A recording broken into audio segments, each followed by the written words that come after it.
Welcome back, adventurer. Tonight the shelves are quieter, not kinder. Archives are very seldom kind, but quieter, yes, in the way a chamber grows quiet after a sentence has been spoken and before anyone has yet discovered how much of life must be rebuilt around it. The dust drifts more delicately tonight. The candles do not spit. The old iron clasps and leather spines keep their counsel. Even the stone seems to be listening. And stone, as I have told you often enough, is the most patient witness in Faerûn. It hears empires name themselves eternal. It hears refugees whisper other names in the dark. It hears victors call devastation necessary and survivors call it weather because they have grown too tired for larger words. Down here beneath Waterdeep, in these hidden stacks where memory is less fashionable and therefore more reliable, the city above feels very far away. That is a mercy. Above us, merchants continue to haggle, magistrates continue to preen, sailors continue to swear with admirable invention, and noble houses continue their tireless labor of pretending genealogy is a form of wisdom. Somewhere, some bright and tidy fool is explaining history as though it were a staircase with a proper upward direction. Somewhere else, some cynic is calling all old griefs irrelevant because he has discovered the intoxicating comfort of being born late enough to inherit conclusions without having to earn them. Let them have the surface. Down here we keep the longer ledger. Down here the candles still know how to illuminate shame. You have returned to the Lich's Tale, a Faerûn Lorecast. I am Aurelian Cantonine, Baelnorn Lore Warden, curator of unlovely truths and professional enemy of every civilizational lie that improves with retelling. I have outlived banners, dynasties, reforms, corrections, renaissances, restorations, and at least 3 separate ages in which earnest people announced that the old hatreds had surely been left behind this time. They had not.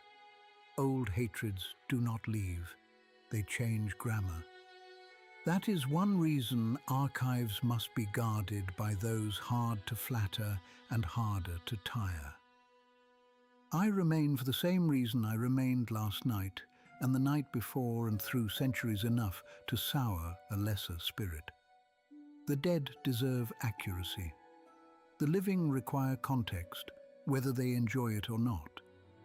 And civilizations that do not remember how they broke themselves acquire a dangerous talent for calling the next fracture unprecedented. Last time, we stood where the rain went bad. We walked through Mieritar's death. We watched the dark disaster roll across a forest realm for 3 months until the living wood gave way to the poisoned desolation later called the High Moor.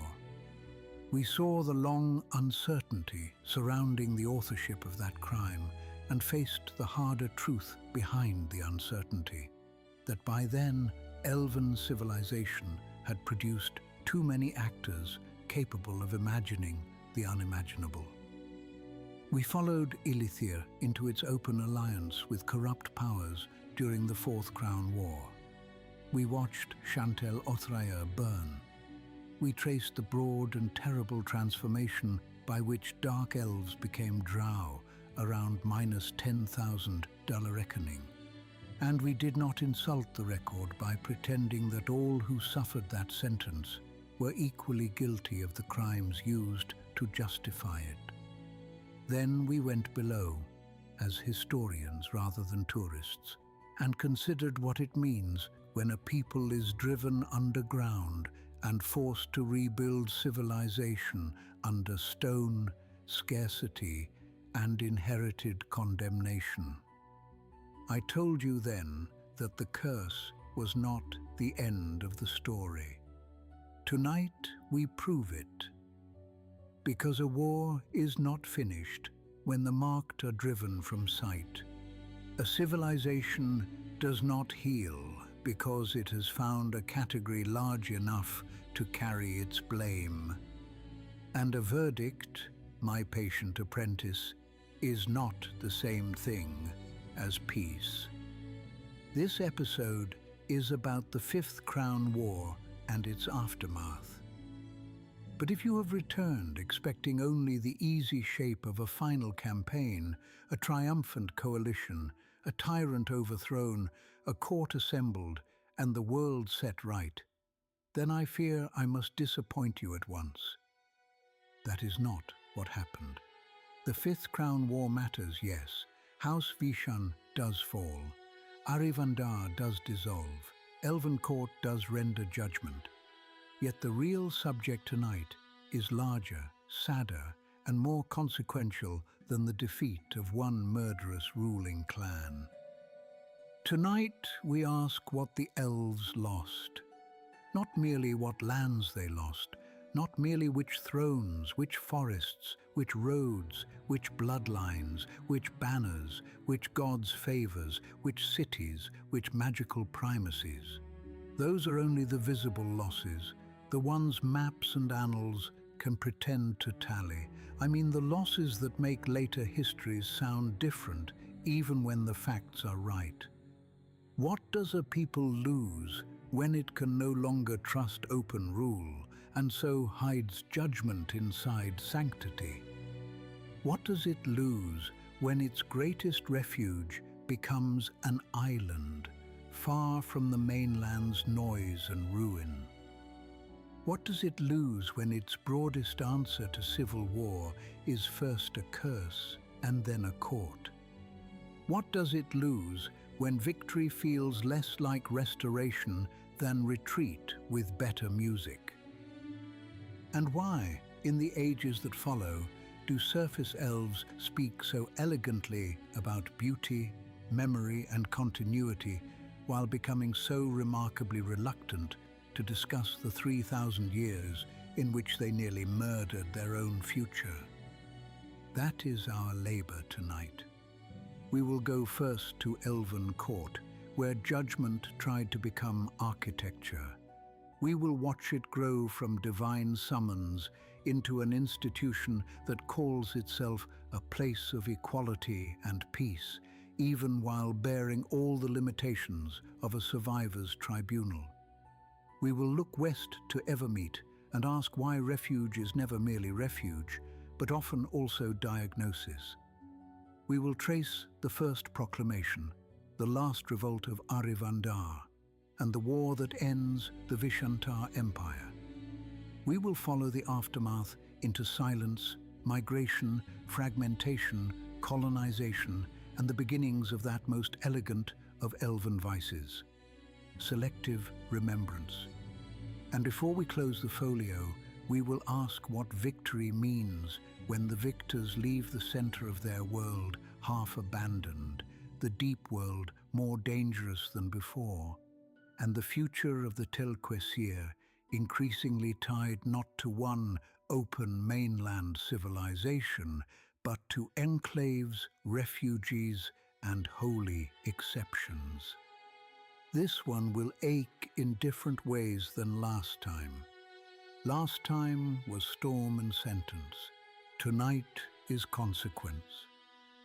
Before we begin, a brief word from the sensible people who keep supporting an audio archive hosted by an undead elf under Waterdeep, which is the sort of modern arrangement I am told counts as entrepreneurial. This episode is brought to you by Dharma Web Solutions, builders of thoughtful websites, durable digital systems, and the kind of infrastructure that rewards planning before collapse instead of after it. If you need elegant front-end work, dependable back-end architecture, or both joined without the usual rituals of preventable suffering, visit dharmawebsolutions.com. They build with more structural humility than most empires ever manage. And I assure you, humility is not overrated. It is simply underfunded. Now then, draw your chair nearer to the candle, settle your notes, and let us go where the elves went when even victory had become suspicious. We should begin with the place that gives the age its sternest expression.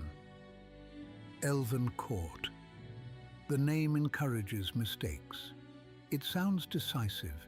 It sounds as though judgment waited in a prepared chamber, robes already folded, laws already carved, all that remained being for the guilty to be brought in one by one and properly condemned.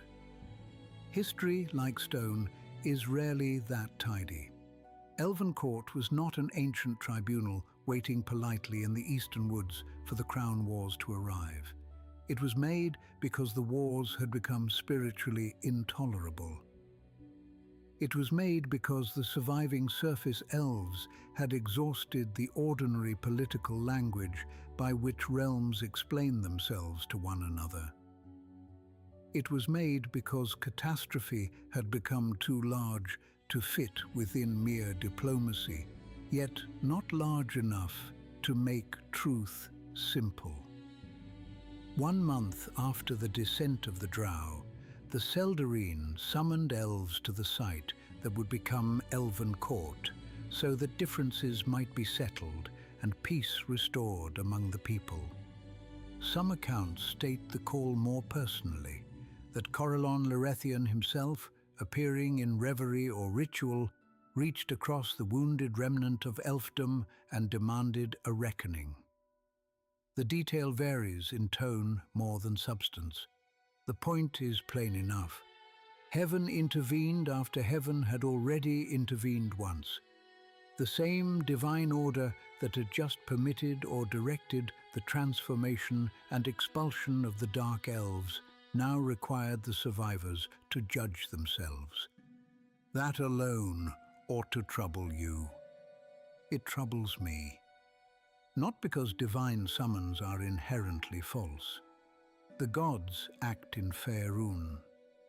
One need not be a fool merely to admit what the world repeatedly demonstrates. But because it meant the surviving elves were asked to deliberate inside a moral field already shaped by one catastrophic act of judgment. The Drow were already gone below. The most disputed and morally embarrassing sentence of the age had already been handed down. Whatever happened next at Elven Court would not occur on clean ground. The court was asked to determine the future of the elves after one branch of that future had already been cast into darkness. So let us not speak of impartiality too quickly. According to the strongest traditions, 500 elves were brought to that untouched eastern wood, 125 of each surface elven race and 125 aquatic elves. Note the symbolism. Faerûn did not summon only kings, only priests, only high mages, or only the oldest and most self-important houses, much though many among those groups would surely have preferred such economy.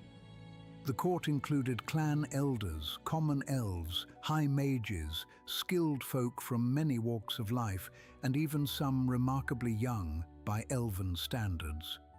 This matters because Elven Court was conceived not as another throne room, but as a civilizational self-examination.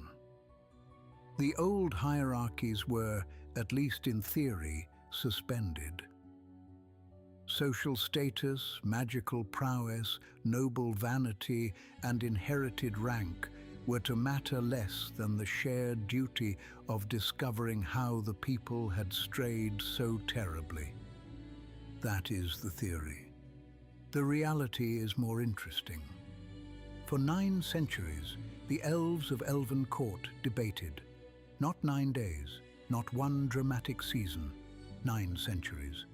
In that span they built homes, halls, temples and civic places among the trees, wells, pools and underground rivers of the chosen wood. The aquatic elves had their own waters.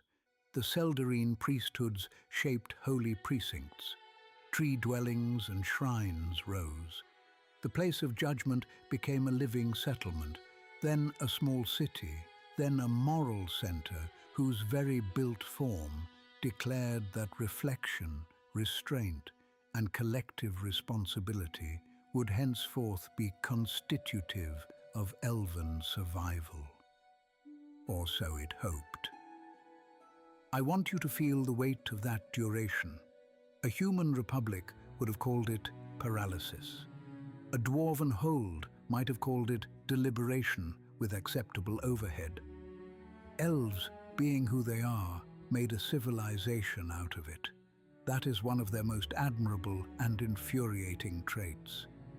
Give the Telkasir a question sufficiently grave, and they will not merely answer it. They will plant groves around it, sing laws into the bark, debate its implications across generations, and teach children to inherit the question before anyone dares declare it settled. There is nobility in that. There is also danger. Because when judgment takes 9 centuries, those born into the court inherit not just its inquiry, but its atmosphere. Elven court did not remain a temporary council. It became a culture. A child born there did not remember the full geography of pre-war trust.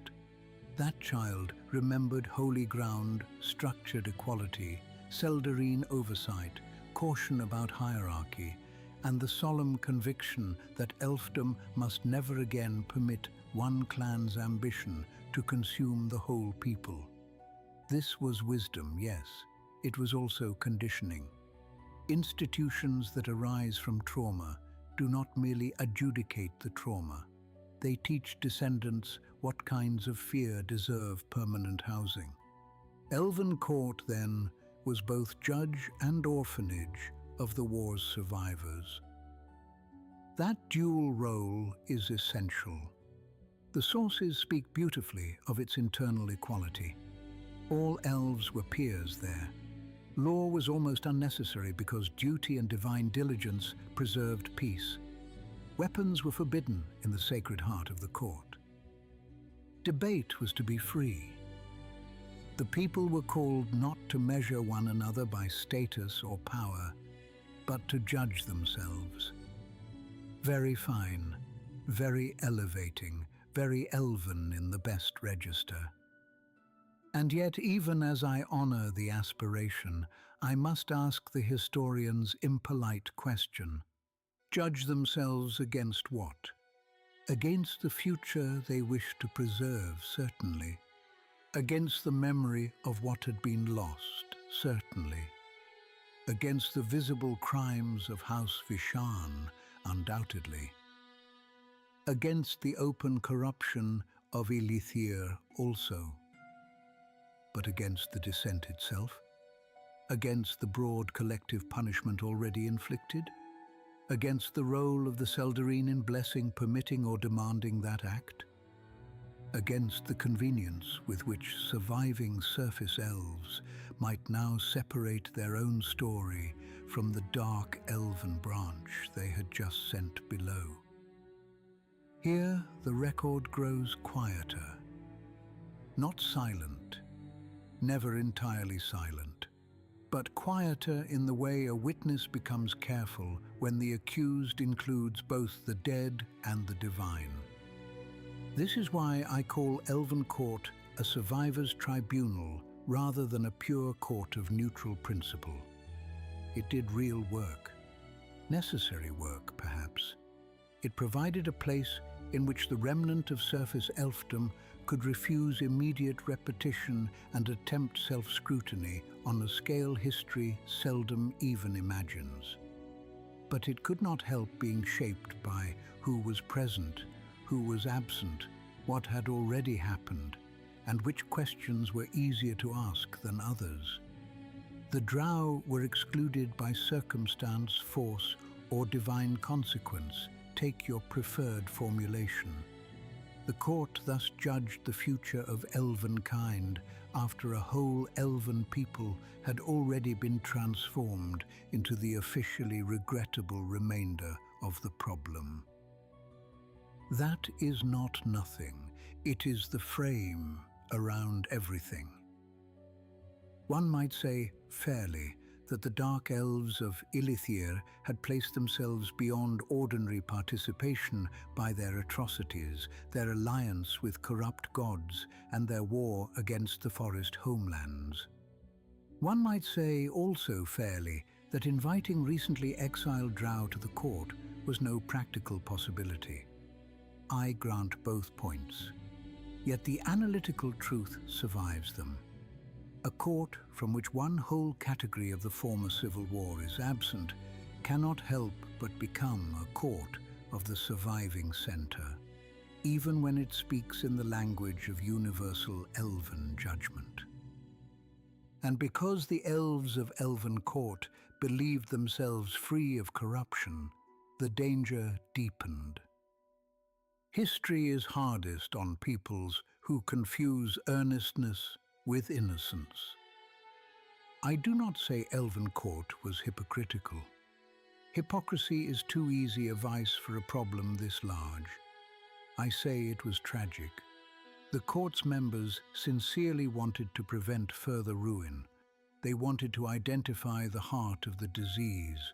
They wanted to build a moral and political order in which no House Vishan could ever again drag all the people behind its appetite. Yet precisely because their aim was so solemn, they could more easily overlook the ways the court itself had inherited the age's distortions.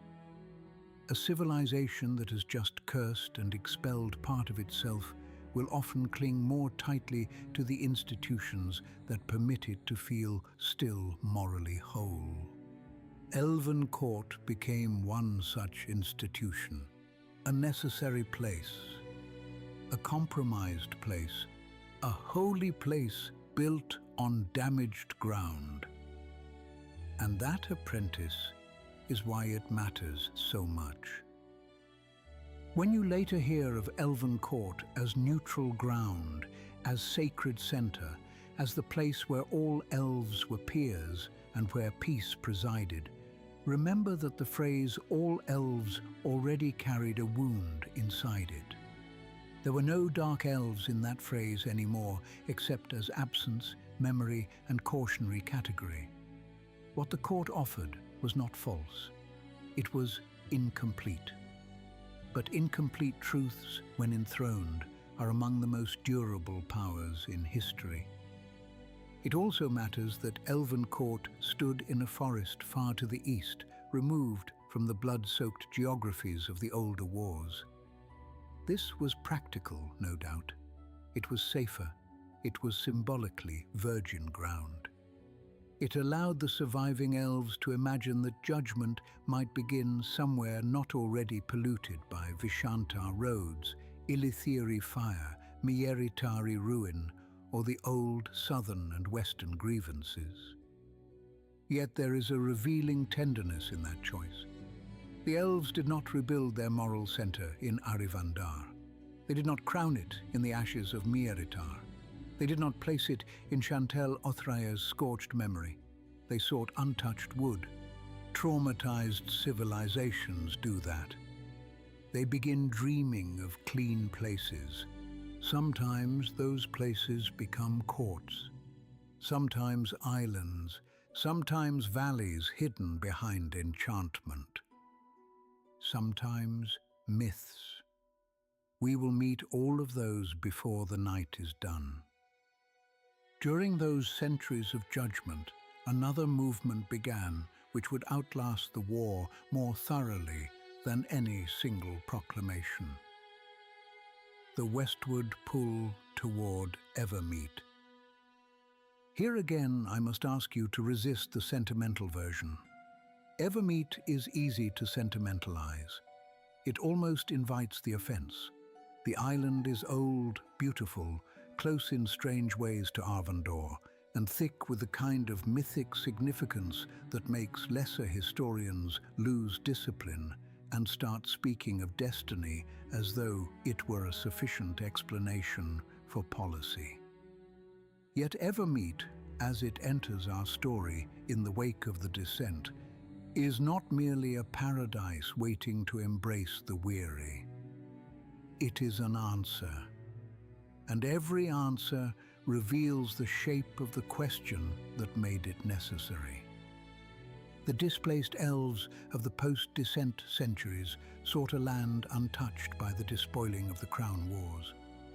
Slowly, over generations, they answered a call westward, crossed the sea, and found Evermeet. The island they discovered was not an empty prize. They found it already an elven homeland. Native green elves dwelt there, and the place itself, so the old accounts say, seemed to sing of Arvandor in the blood of those who landed upon its shores. If you understand only that much, you might conclude the matter was simple. The wounded people found their holy refuge, and all was well. It was not simple. Listen closely to the old phrasing. The newcomers claimed Evermeet in Arivandar's name. There it is. Even on the threshold of refuge, the mainland had not released its habits. This is one of the details I cherish because it refuses flattery. The elves came seeking untouched sanctuary from the madness of the Crown Wars and still arrived bearing the legal reflexes of one of the war's principal engines. Claiming, naming, civilizing, preparing for a coronal to arrive from Arivandar. These are not the gestures of a people that has fully understood its own disease. They are the gestures of a people carrying their politics into paradise and hoping sanctity will improve them by proximity. Sometimes it does. Sometimes it merely delays the reckoning. The settlement of Evermeet was slow. That slowness matters. Slow settlement suggests not only caution and reverence, but uncertainty. How many could be fed? Which houses would go? What status would the native green elves retain? Could a realm born of refuge preserve hierarchy without importing the old contagion? Would Evermeet be merely another colony, just holier, or could it become something else? The sources do not answer every question in the blunt, practical language I would prefer, but they offer enough for interpretation. The highest houses of Arivandar and other realms were chosen to settle and civilize the island for an arriving coronal. In other words, even as the mainland was learning that old structures had helped make catastrophe, the first institutional instinct of many refugees remained aristocratic curation. Refuge then was not egalitarian. Refuge was curated, and that is a most elven pattern. Evermeet became important precisely because it held out the possibility that the elves might preserve beauty by removing it from the world that had misused it. That is the seed of later isolationism, though at this stage it is not yet the full retreat of much later ages. It is subtler and in some ways more understandable. A people whose forest realms had been burned, poisoned, conquered, and morally shredded would naturally look upon an island beyond the western seas and think, perhaps there. Perhaps beauty can still be kept if we move it far enough from the argument. You may hear in that thought both wisdom and surrender. Good, you should. There is wisdom in refusing to keep every treasure where vandals can reach it. There is also surrender in deciding that the proper response to a ruined mainland is not to heal the center first, but to cultivate a purer elsewhere. Evermeet is thus both sanctuary and symptom. It is sanctuary because the desire for safety after 3 millennia of crown wars is not contemptible. A people need places where children can grow without learning siegecraft before poetry. They need woods where ritual need not be conducted under smoke.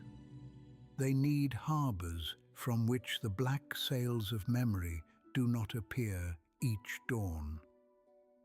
Evermeet offered such things, or the possibility of them.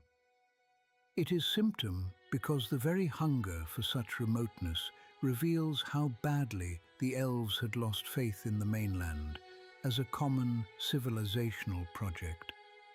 A realm that once spread across Faerûn in a network of kingdoms, mythals, roads, shrines, and rival but interconnected cultures now begins dreaming of safety offshore.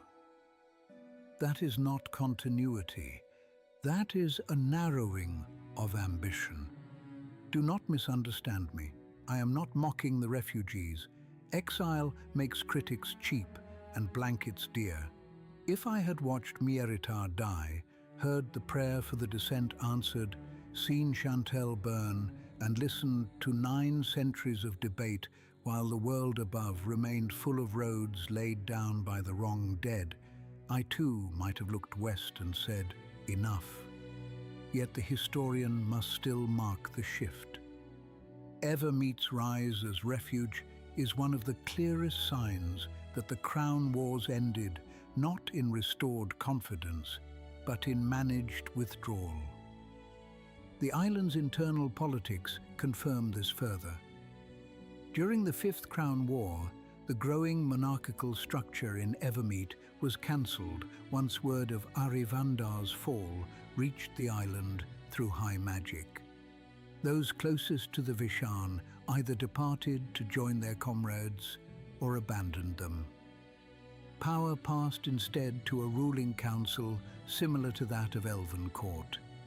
On the surface, this looks like wisdom learned. The island refused to become a second Arivandar. It chose shared authority rather than monarchy. Very good, necessary even. But the old tensions did not vanish. Gold elves secretly bridled at having to share power with what they considered lesser elves. There again is the truer wound.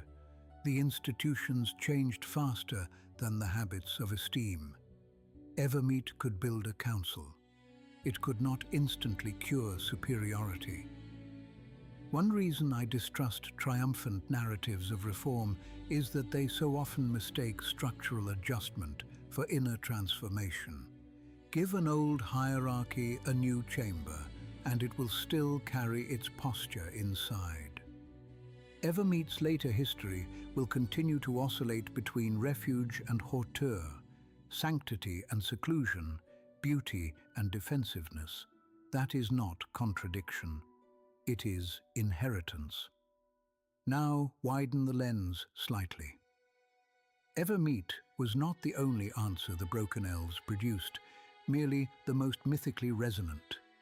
A large force of Luwir elves fled the mainland and settled instead among the mountains of the Moonshae Isles, where Sinoria took shape. Others would later seek hidden valleys, secret forests, and carefully bounded enclaves. The pattern is unmistakable. After the Crown Wars, the surviving elves did not primarily found broad replacement empires on the old scale.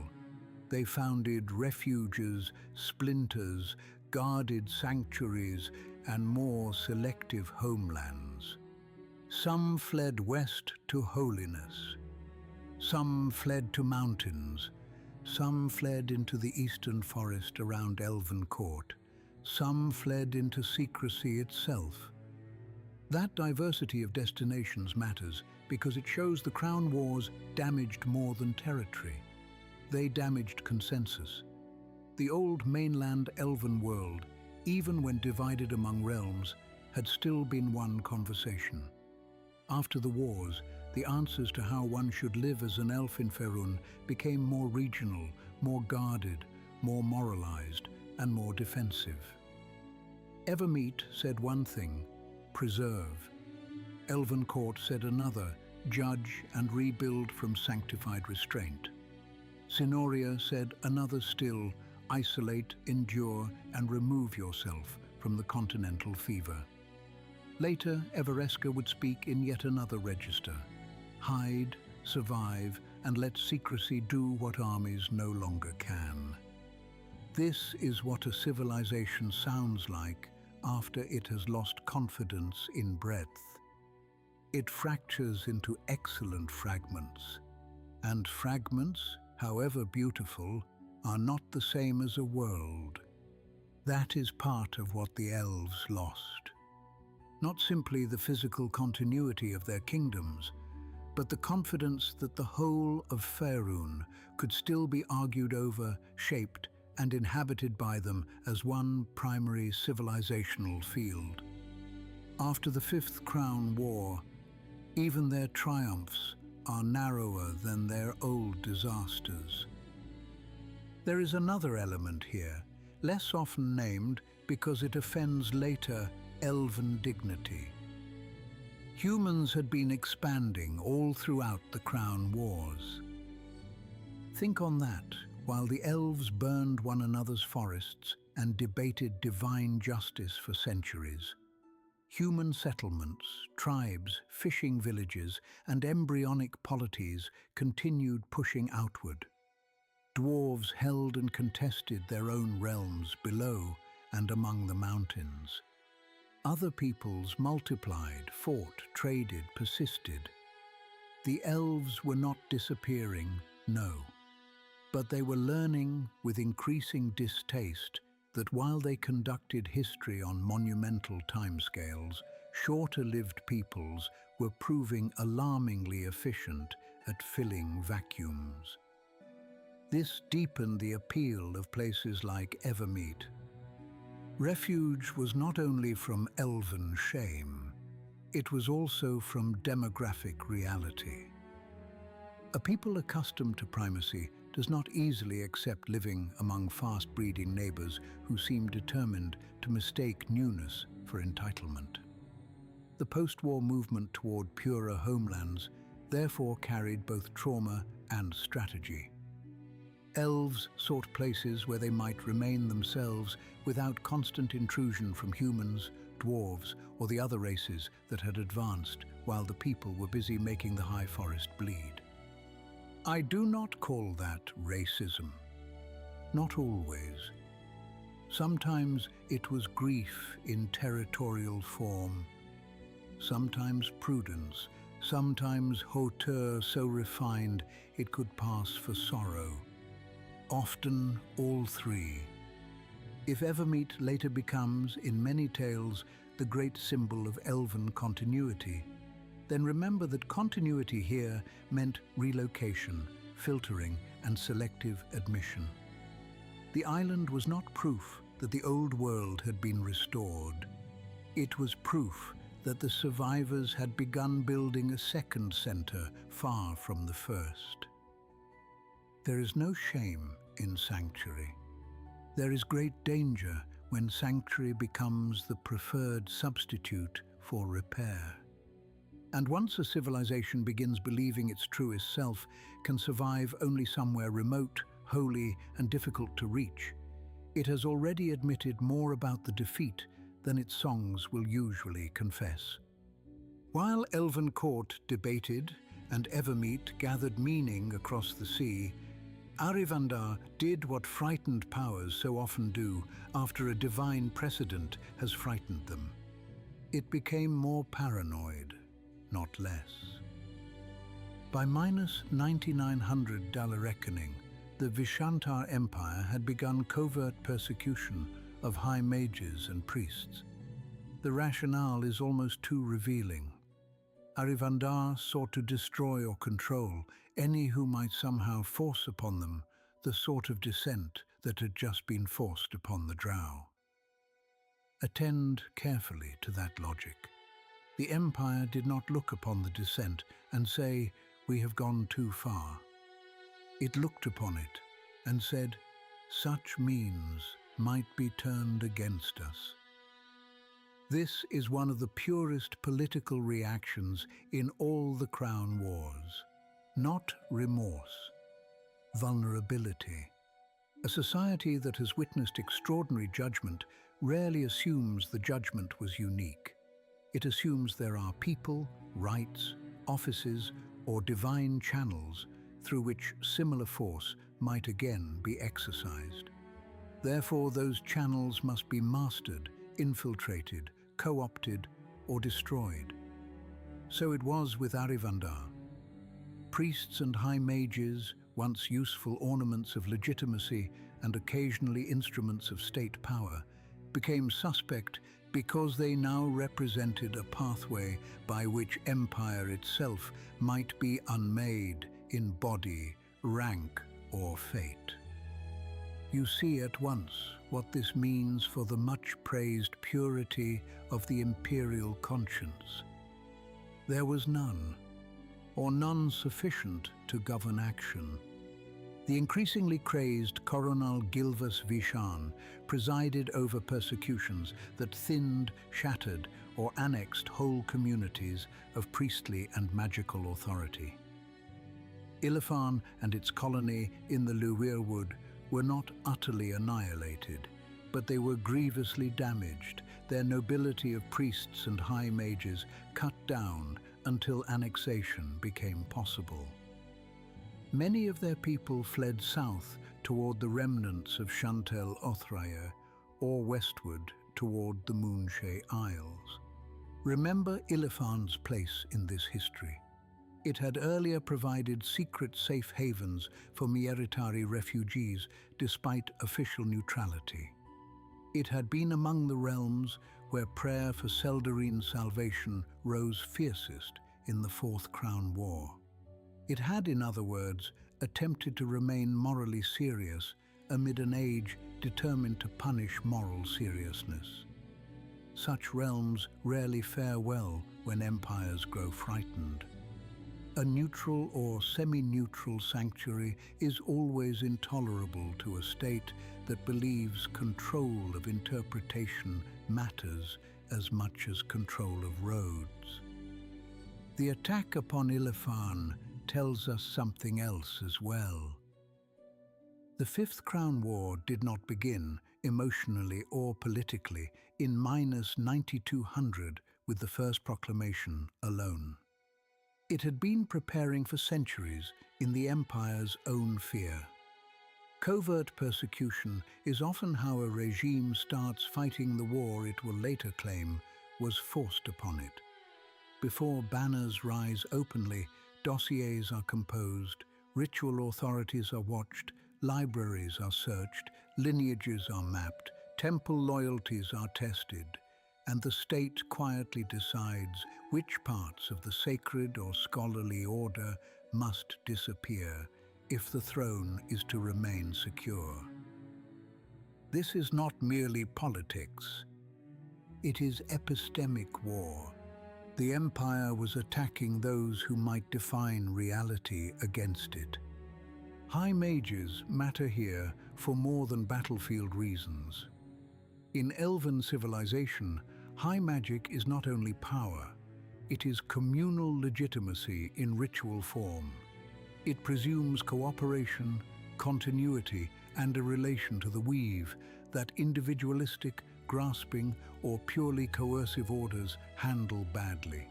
Priests, likewise, matter for more than piety. They mediate the divine, keep calendars, preserve sacred memory, and provide language for meaning when politics turns obscene. To persecute such figures is therefore to attempt something larger than security. It is to seize custody of what counts as true, lawful, and holy. Arivandar feared the makers of meaning. Sensibly, I might add. Any tyranny with an ounce of self-knowledge should. Imagine daily life in those decades if you had been born into one of the affected realms. A priestly house that once hosted seasonal rites now keeps fewer lamps lit, lest attention gather. A high mage who once taught openly now travels in secrecy or not at all. Telkira, ritual diagrams and genealogies are hidden in false walls or sealed wells. Young initiates are sent away under pretexts. Messages move by singer, dream or coded embroidery instead of public dispatch. Arrests, disappearances and accidents multiply. A neutral realm becomes a trembling thing, not because its fields cease to bear grain or its woods cease to give shelter, but because everyone senses the line between sanctuary and accusation has grown very thin. That thinness changes culture. People become careful where once they were gracious. Carefulness, prolonged, becomes habit. Habit, if sanctified, becomes character.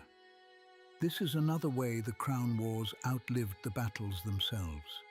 They taught surviving surface elves not simply to fear conquest, but to fear visibility. The open ritual, the splendid public feast, the broad confidence of a realm sure of its legitimacy.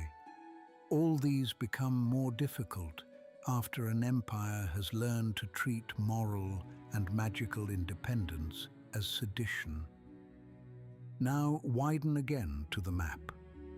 By -9800, the Vishantar Empire occupied all elven realms, save Keltomir, stretching from the high forest to the southern forests of Ilithir.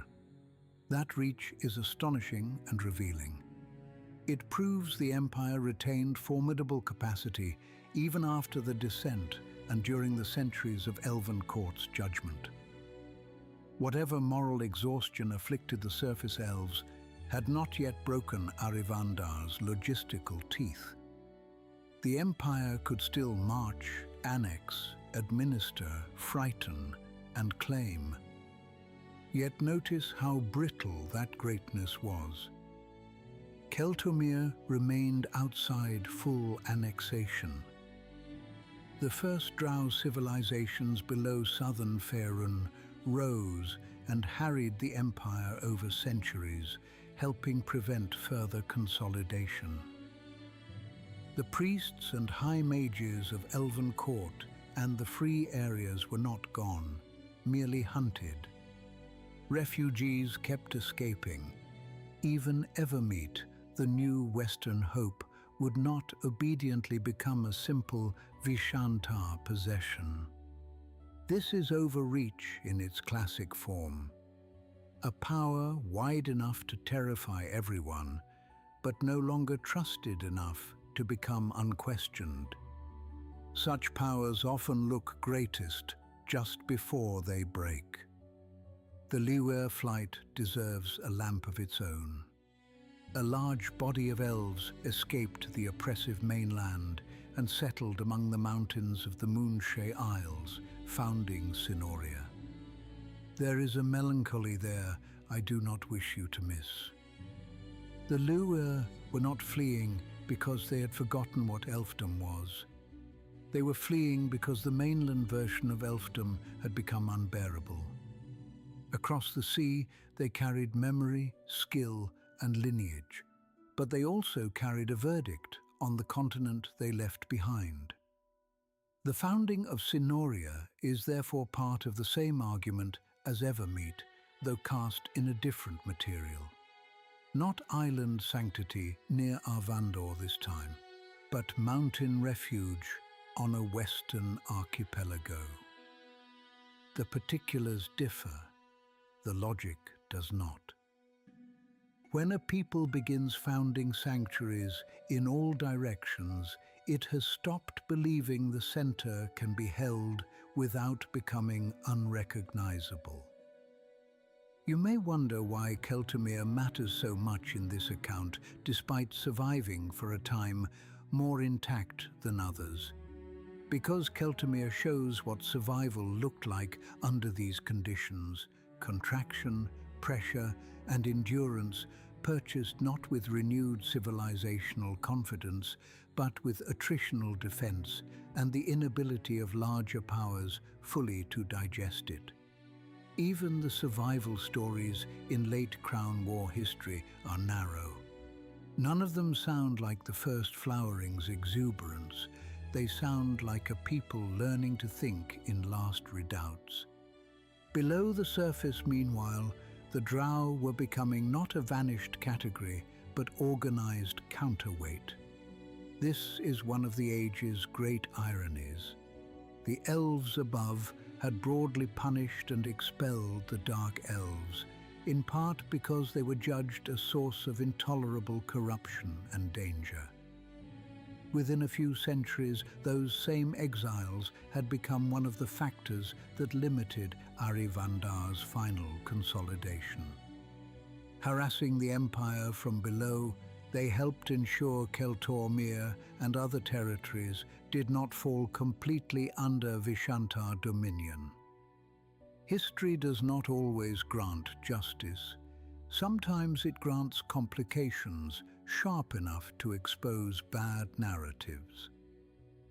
The surface narrative after the descent wanted simplicity. The bad branch had gone below. The surviving branches could now heal, judge, and restore. Yet reality immediately refused. The Drow did not become a solved problem. They became a subterranean polity, or rather several polities in gestation, with military consequences for the very empire the surface court would later condemn. This is one reason I grow impatient with later surface elf smugness about the Drow. The relationship between exile and subsequent history is not simple punishment followed by deserved menace. It is more crooked. The punished shape the fate of the punishers. The deep becomes part of surface politics, whether the surface likes it or not.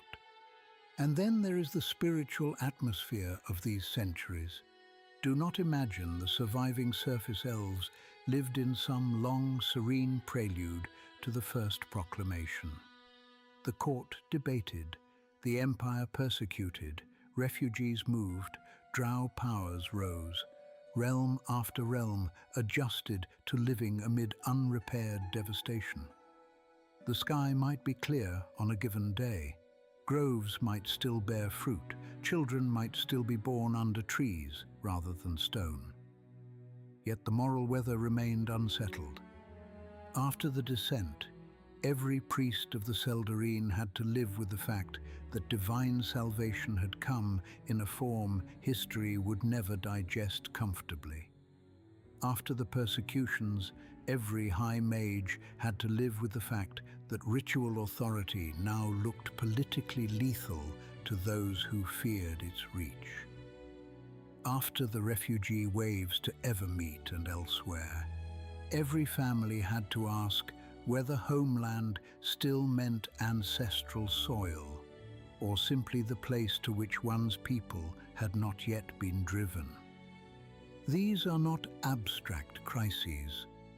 They change marriage. They change pilgrimage. They change where archives are hidden and which names are given to children.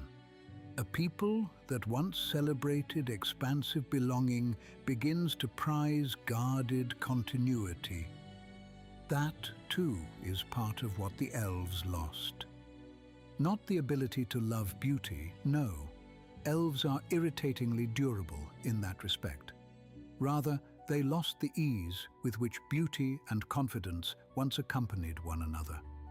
After this age, beauty increasingly required warding. Shrines required concealment. Authority required testing. Even holiness became strategic. If this sounds severe, remember the alternatives they had just endured. Severe ages manufacture severe survivals. Yet none of this absolves Arivandar's final choices. The Empire was not merely afraid, It was guilty and afraid, which is a more dangerous combination by far. Guilt without power can become repentance. Guilt with armies becomes purge. And purge, as ever, is what brought the last war closer. After nearly a millennium, the court spoke. That sentence deserves more respect than it usually receives.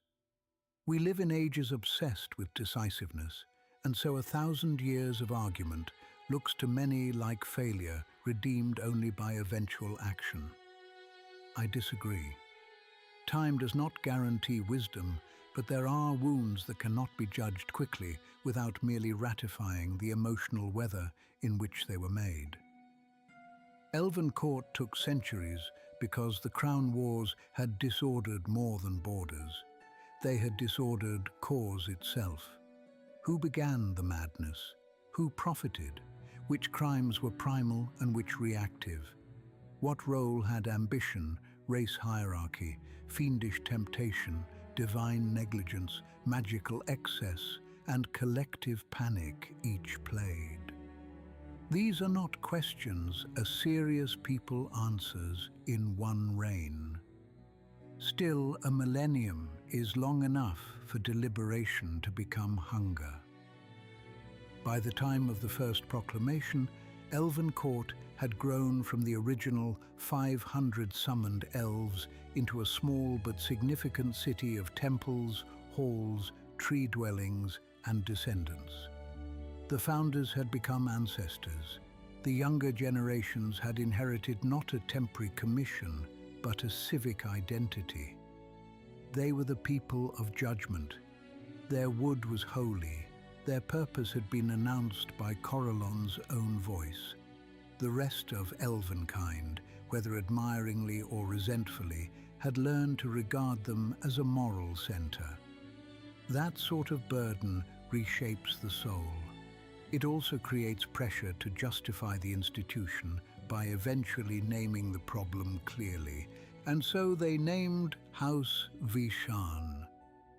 The first proclamation declared that the Gold Elven clan of Vishan, rulers of Arivandar and the Vishantar Empire, stood at the heart of all the unrest. They were to be stripped of rulership, stripped of nobility, and their lives declared forfeit for the betterment and reunification of the elven races. If you are waiting for me to object, do not be impatient. I shall, but with care. First, let us grant the obvious. This judgment was not arbitrary. House Vishan had indeed marched first into catastrophe centuries earlier, had refined conquest into ideology, had used diplomacy when convenient and fire when clearer, had worn superiority like sacrament, had tolerated or welcomed Malkazid's corrosions, had animated Arivandar's imperial transformation, and had continued into persecution and paranoia long after any honest reading of events should have taught humility. If Elven court wanted a dynasty at the center of the people's calamity, House Vishan was an eminently defensible choice. And yet, to say a ruling clan stands at the heart of a civilizational sickness is not the same as saying it contains the whole sickness. The proclamation is powerful because it simplifies. That was its strength. It was also its limitation. House Vishan had fed the fire, certainly, but Elethia's open corruptions were real. The dissent had already punished more broadly than the guilty. Other realms had appeased, collaborated, retreated, or rationalized. Priests had begged the gods for closure in ways not innocent of consequence. The court itself now judged from inside a post-dissent moral order it had not created, but also had not meaningfully reversed. To name one clan as the heart of unrest was politically brilliant, morally legible, and historically incomplete. You may object that all law simplifies. Quite so. It must. A court cannot prosecute a century. It prosecutes persons, lineages, offices, and acts. This is why law is both necessary and always smaller than history. Elven court needed a sentence that could be acted upon. It could not condemn the general civilizational disposition toward proud, hierarchical self-destruction under conditions of magical exceptionalism. Much though that would have been the truest formulation. So it condemned the clan that had most clearly organized the disaster into imperial form. There is justice in that. There is also loss. Because once the diagnosis is rendered dynastic, the broader social disease becomes easier for posterity to forget. Later surface elves can say, with partial truth, that the Vishan were the problem. Later priests can say that the court rooted out corruption. Later nobles can shudder piously at the name Vishan, and thereby flatter themselves that they stand outside the pattern.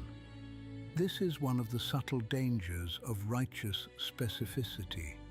It can allow everyone adjacent to the condemned to keep a cleaner conscience than history warrants.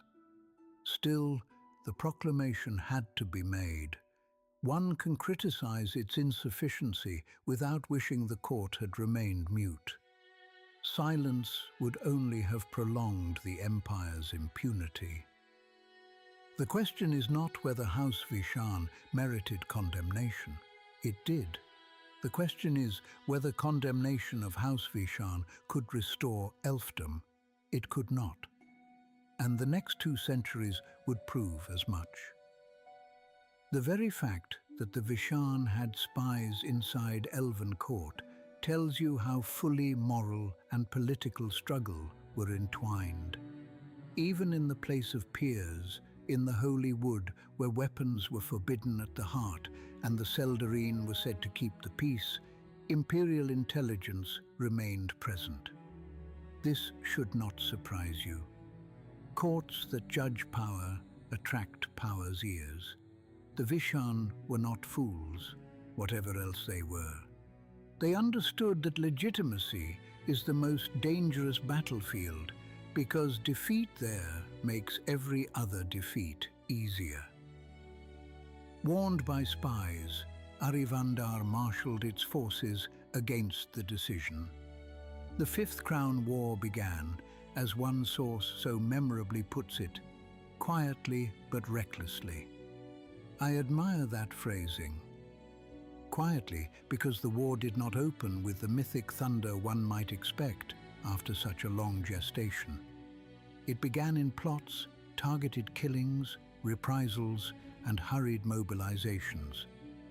Recklessly, because any regime that answers a nearly millennial court of elf-wide judgment with immediate defiance is announcing that it would rather hazard annihilation than submit to moral disarmament.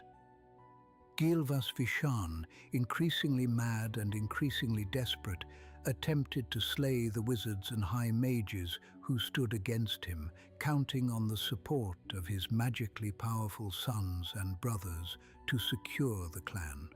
See how perfectly the age closes its own circles. A court created to check dynastic tyranny triggers exactly the behavior it exists to expose. The ruler attempts to kill those who defined lawful power outside his house.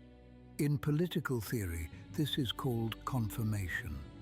In history, it is called blood on the floor before the decree has finished drying.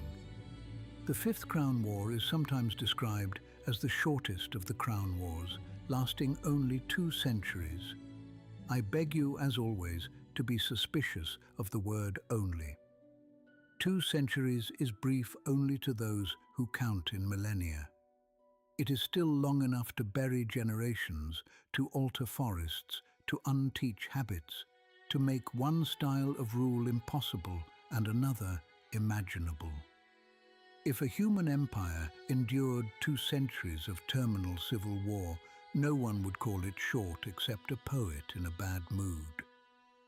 Yet short by Crown War standards, it was, and that tells us much.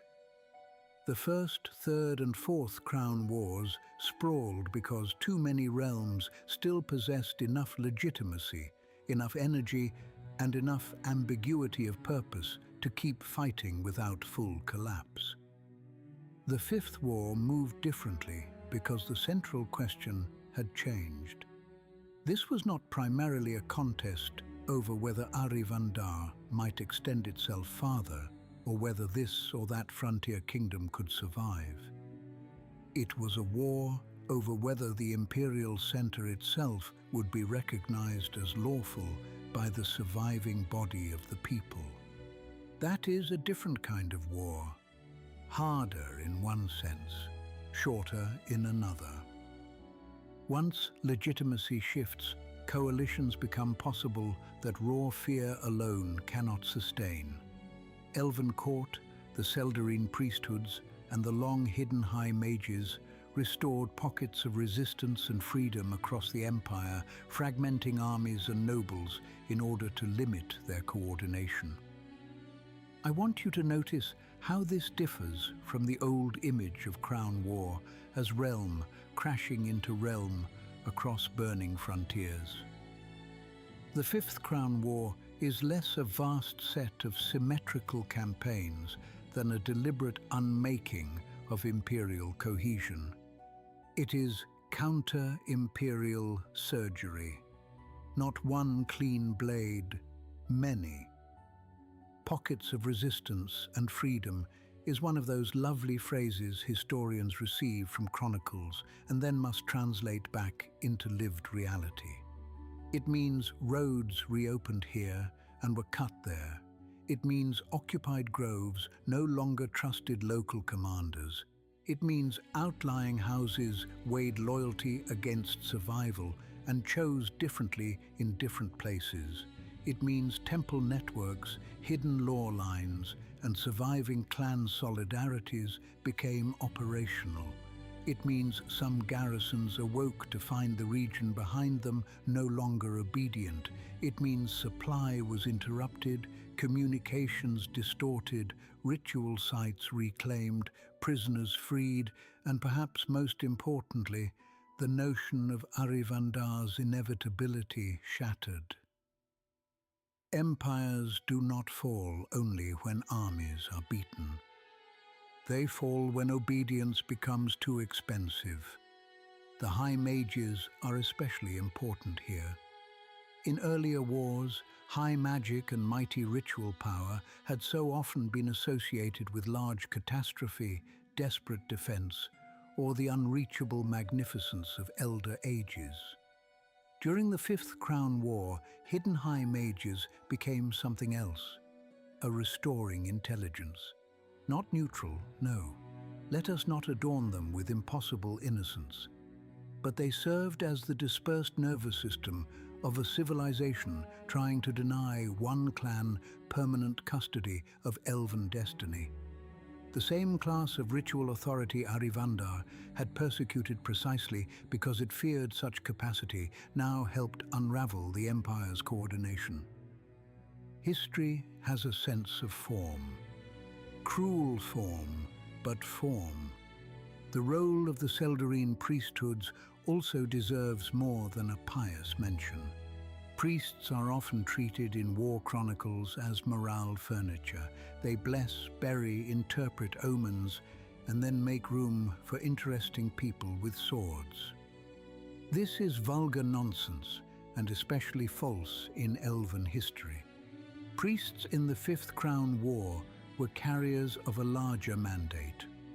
They were living proof that the empire stood not merely against rival armies, but against a religious consensus formed from cumulative horror. That did not make every priest wise or every temple innocent.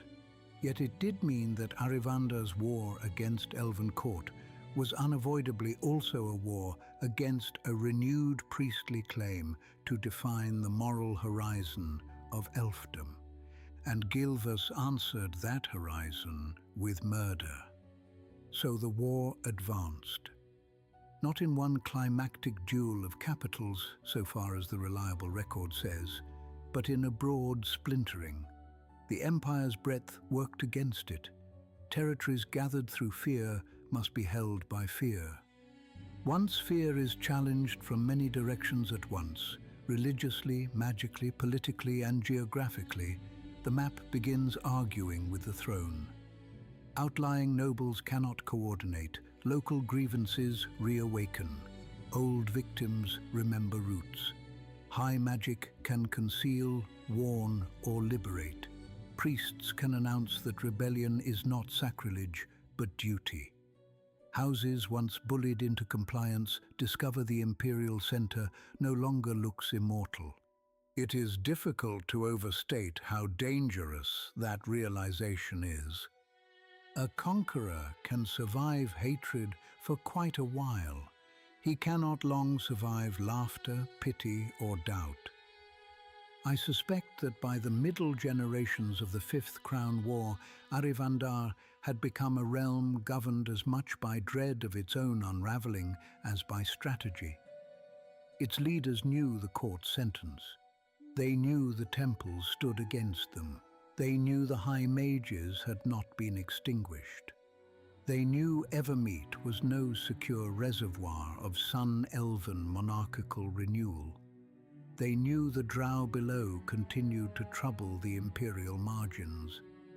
They knew their own previous persecutions had not solved the problem, but sharpened it.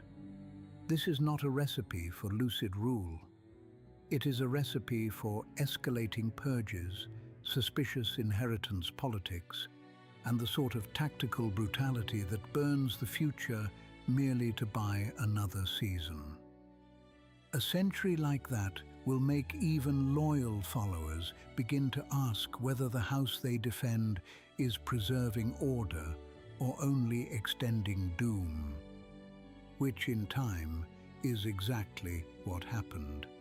The Fifth Crown War ended not with the glory of a purified order, but with exhaustion finally turning against the house that had insisted on dragging everyone else with it. The sources tell us that the madness of the Vishan eventually compelled even their most fervent followers to abandon them before all the elves lay dead at their hands. That line deserves slow reading. It means the dynasty did not merely lose battles, it lost the ability to persuade its own adherents that continued loyalty could coexist with survival. Somewhere again and again across 2 centuries, houses, captains, priestly clients, lesser nobles, retainers, and perhaps even kin looked upon the accumulating cost and concluded that fidelity had become a more lethal vice than treachery. This is the final stage of tyrannical decline. Not when enemies call the ruler mad, when friends do. By -9,000 reckoning, the Vishan were utterly defeated and Arivandar dissolved. The Fifth Crown War, and with it the 30-odd centuries of the Crown War's entire, came to an end. I am aware that words like end tempt relief. Resist the temptation. End is one of history's more misleading terms. It means that one sequence of organized violence ceases to recur under the same name. It does not mean that its wounds have settled into proportion, its people have regained trust, or its institutions have learned decency. The Crown Wars ended. Their aftermath did not. In many respects, the aftermath is the truer story because it tells us what the survivors considered worth carrying forward. Let us first remain with the Vishan themselves. Their final fate is not recorded with the satisfying clarity that moralists prefer. Most Telkesir traditions hold that they were executed at the hands of elven court. Some rebellious whispers across the centuries insist that 4 sons of Vishan escaped, passing west or even to the stars, preserving a line of return for some future hour. The record does not permit certainty. I am content to leave it there. Sometimes uncertainty is itself instructive. A civilization ashamed enough of a ruling house may prefer its end to be both notorious and narratively porous. Certainty requires detail. Shame is often content with consensus. Everyone knows they fell. Fewer care to preserve the exact choreography of their extinction. That, too, is a form of forgetting. Yet do not sentimentalize the fall. The defeat of House Vishan was necessary, but necessary destruction is still destruction. A ruling clan rooted into the higher families of elven civilization for millennia does not vanish without leaving hollows, disputed inheritances, vengeful clients, vacant holdings, ruined dependence, and large tracts of social memory suddenly transformed from prestige into contamination. One reason the name Vishan remains a curse nearly as potent as Darrow is that it came to symbolize not only tyranny, but the embarrassing fact that the people's most refined lineages had proven entirely capable of growing monstrosity in silk gloves.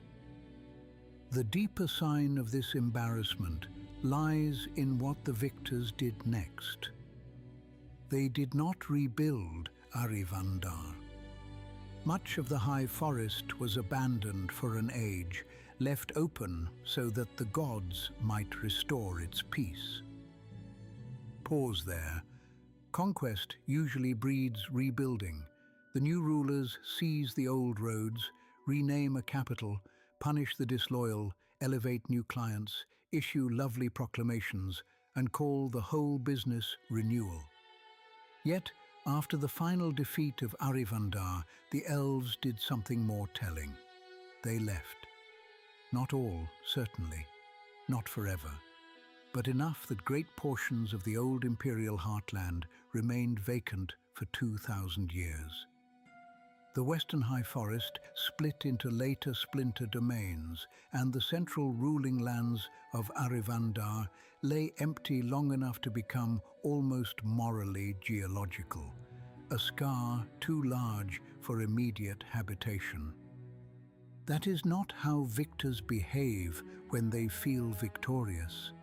That is how survivors behave when they no longer trust the place that made them what they have just had to destroy. I have always found this one of the most moving and severe facts in all Crown War history. The Elves did not merely overthrow a tyrannical house.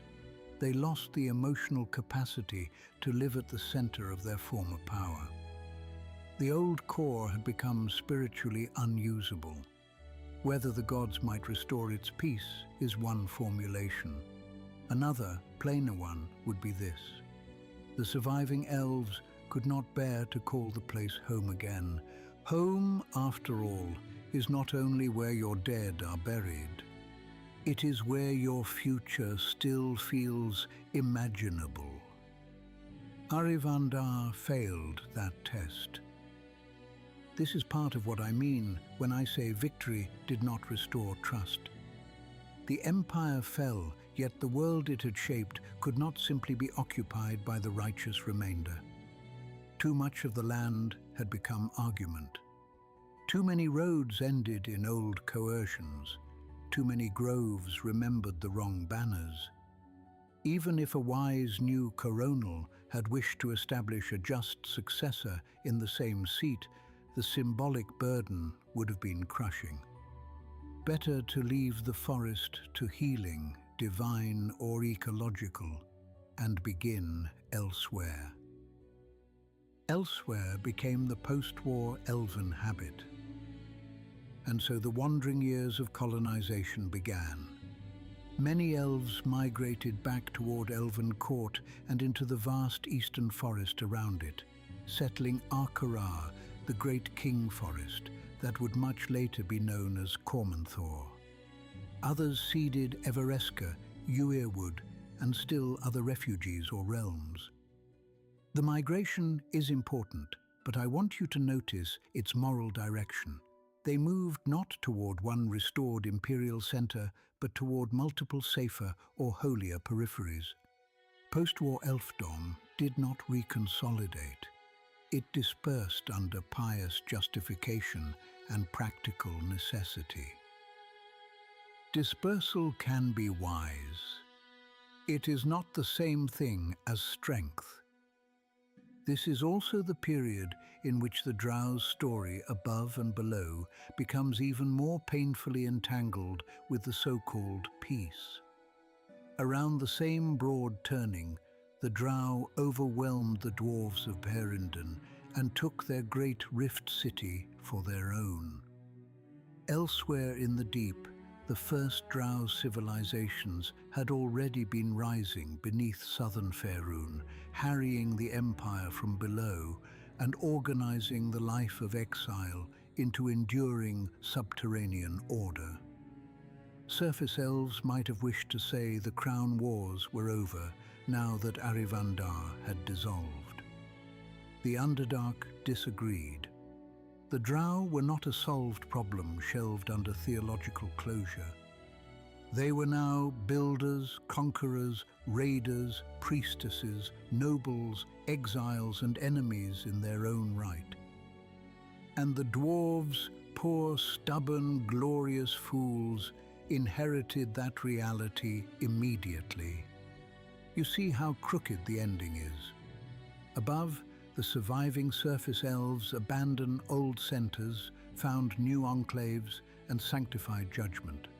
Below, the Drow seize old dwarven power sites and begin the next cycle of subterranean struggle. A clean moral age should not produce such symmetry of unresolved consequence. But the realms has never aspired to your convenience. There is another post-war response that deserves much closer attention because it reveals exactly what the elves knew they had lost: the creation of the Moonblades. Yes, the Moonblades. Many later tales treat them as wondrous heirlooms, symbols of noble lines, relics of romance, singular swords for singular elves. All true enough and all hopelessly insufficient. The Moonblades were also a constitutional answer to trauma. Collective high magic, guided by elven court and clan elders, created them to test the moral worth of rulers and heirs. Never again, the underlying logic runs, should lineage alone be trusted.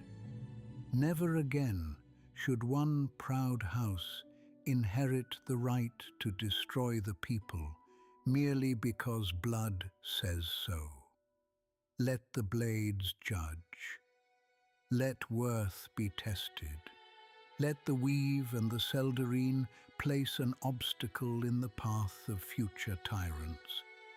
What is that, if not institutional memory made magical? The elves had lost faith in bloodline as sufficient title. Think how enormous that is in an elven context. These are long-lived peoples, deeply historical, genealogically attentive, often aristocratic in instinct, even when egalitarian in rhetoric.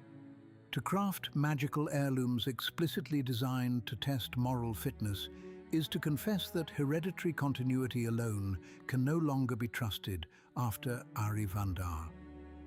The Crown Wars had proved that refinement of lineage is not refinement of soul. Beauty, scholarship, antiquity, and magical brilliance are no safeguard against civilizational vandalism.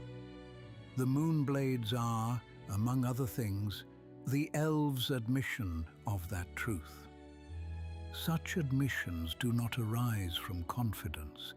They arise from loss. Now, you may think this sounds hopeful. In a limited way, yes, it is.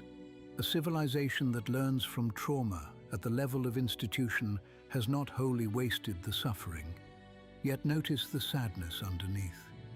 The elves no longer believe custom alone will restrain the worst of them. They require enchantment to police worthiness. They bind memory into swords because living trust has become too fragile to hold the task unaided. This is how trauma enters constitutional form. The same can be said of Elven court itself after the war.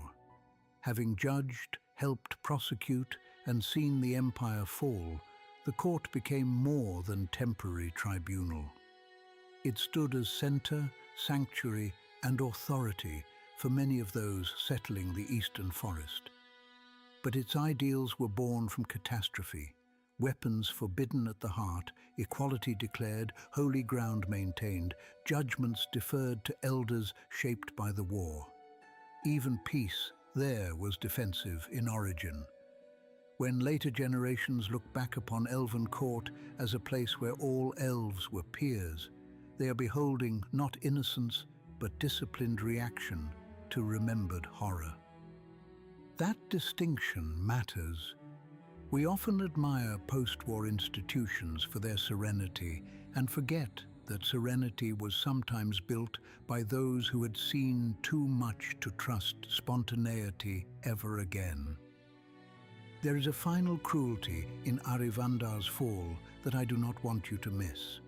While the empire collapsed, humanity continued to grow in the wings of history, not yet dominant, not yet the age of humanity entire, but advancing. Fishing villages, tribes, early states, opportunistic settlers, dwarven consolidations, and all the lesser-noticed motions of younger races continued around and beneath the shattered Elven world. The people were still powerful. Their arts, magic, and memory remained formidable beyond anything human polities of the time could match. Yet they no longer occupied the map psychologically as they once had.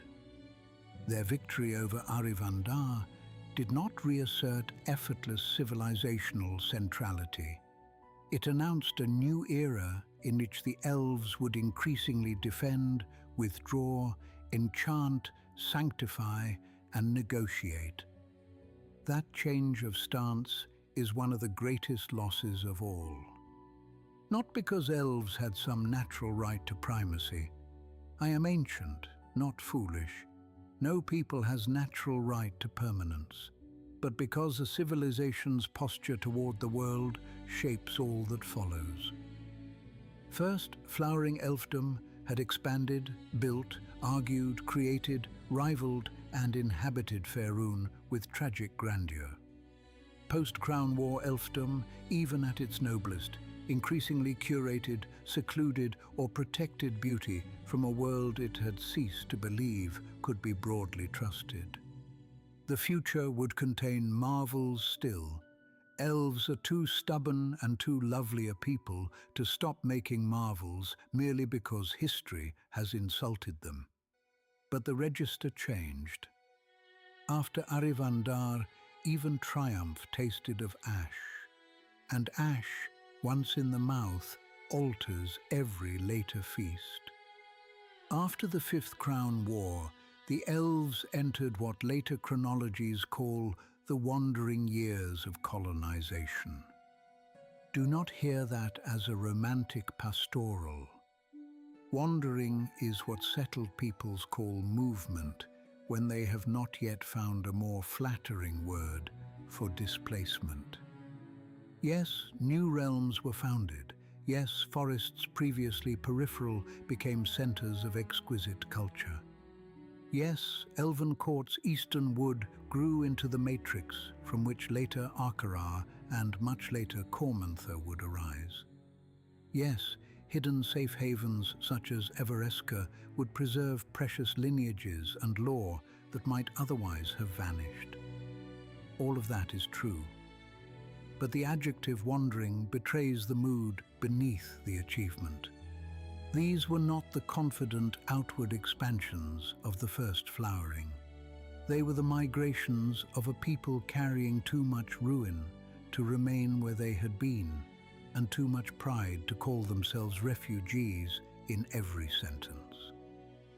New settlements around Elven Court mattered because they represented an attempt to grow political life again from holy judgment rather than dynastic appetite. Semberholm, Uveran, Ristol Wood, Gyrenstar, and the other early domains of the Great Eastern Forest were not merely dots on a later map. They were experiments in post-traumatic polity. Could one build realms beside a court born of shared shame?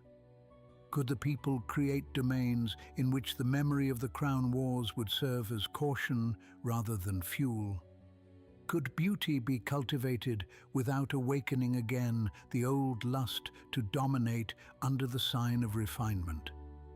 That these new domains achieved as much as they did is genuinely remarkable. That they were forced to ask such questions at all is the wound. Even the physical geography of resettlement tells the story. The Elves moved toward virgin woods, hidden valleys, protected islands, holy precincts, defensible remotenesses. They did not rush back to the great roads and capitals of their old power. This was sensible. It was also civilizationally revealing. They had lost their appetite for obvious centrality. What the future required, they increasingly believed, was not one radiant elven order across Faerûn, but a constellation of enclaves, each shielded by forest, secrecy, sacrality, or distance. Enclave is a sober word, yet it is among the most consequential in all later elven history. An enclave preserves, it also concedes. I want you to understand what a profound shift this was in daily life. Under the great realms of the first flowering, an elf might have grown up within a broad sense of belonging to a powerful people whose roads, allied glades, sea routes, temple networks, and inter-realm politics, however fractious, still implied one great civilizational presence. After the Crown Wars, many elves grew up instead within smaller, more guarded worlds.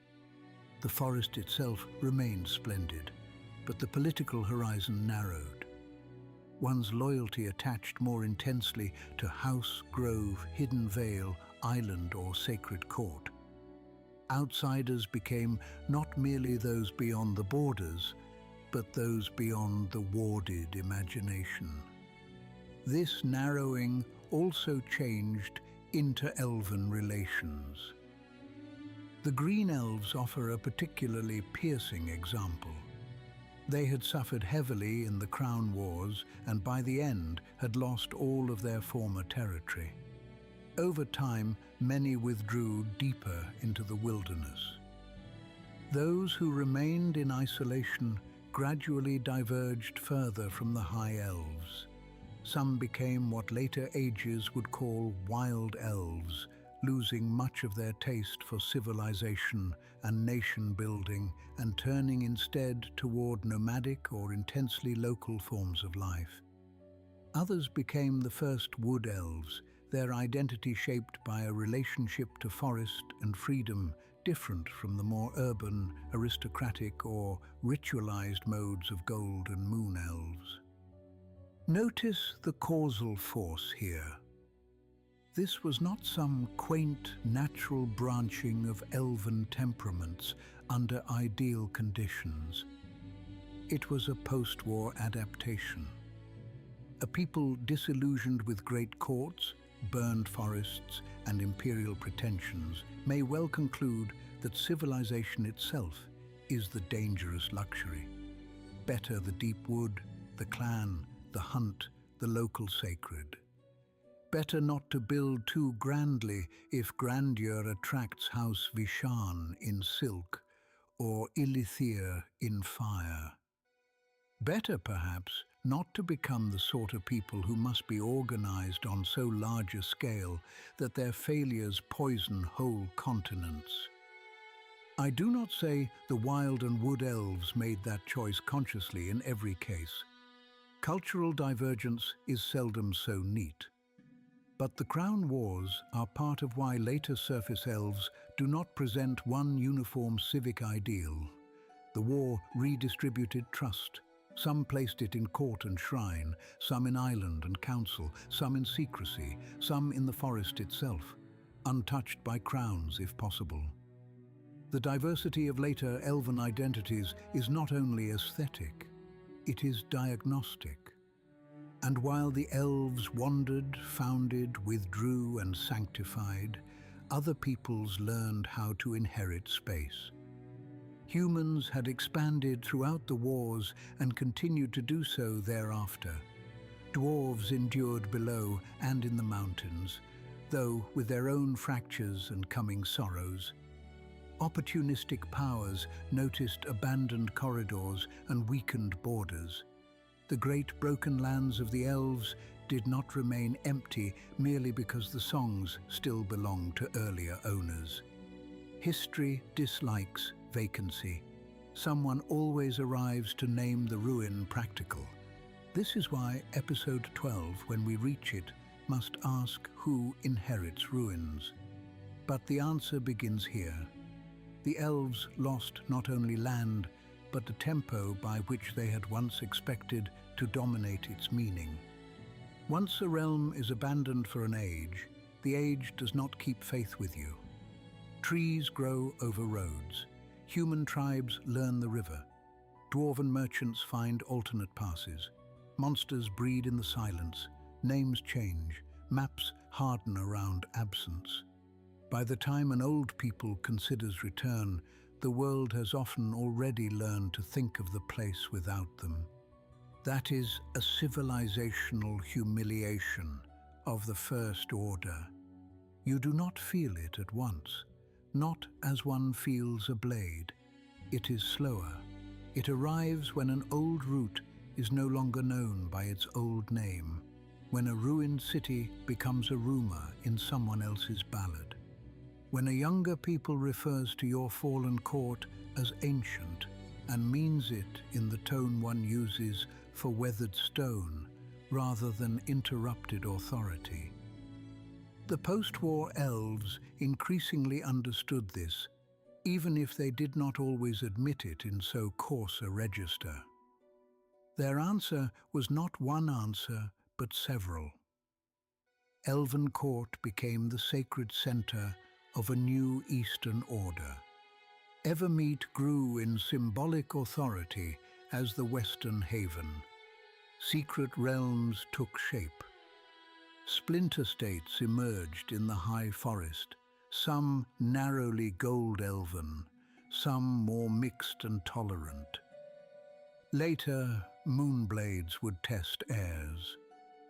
Priestly and magical institutions clung more tightly to the notion that moral worth had to be guarded, proven, or ritually affirmed. What unites all these responses is caution. The pre-war elves had known caution too, of course. Only idiots survived millennia without ever learning it.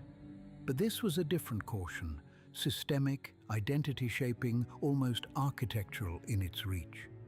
It informed where one built, whom one trusted, how one selected leaders, what lands one left deliberately empty, and which histories one chose to speak of only in fragments.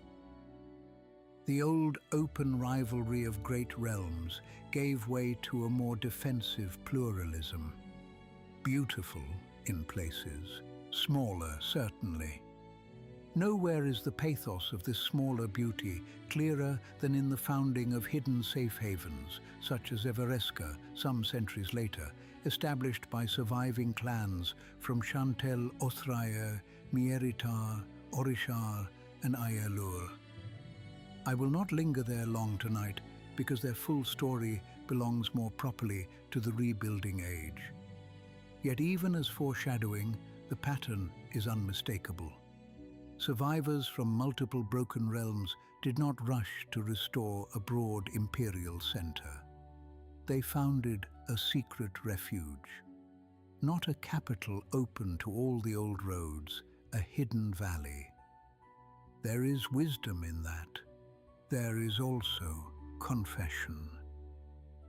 When a civilization's finest later works are hidden, warded, or offshore, it has admitted that the open world no longer feels governable on its own terms.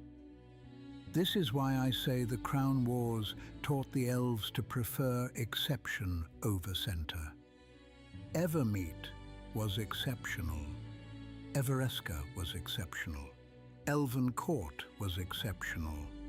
Cormanthor, when later it rose in splendor, would try magnificently to be more than an exception, but even that dream would carry within it the memory of old collapse and the defensive arts born from it. Some of you, I know, will want to object here. You will say that the Elves remained wondrous, sophisticated, magically supreme in many respects, and culturally luminous. All true. I have said none of the contrary. My point is subtler. Greatness, after the Crown Wars, became more curated.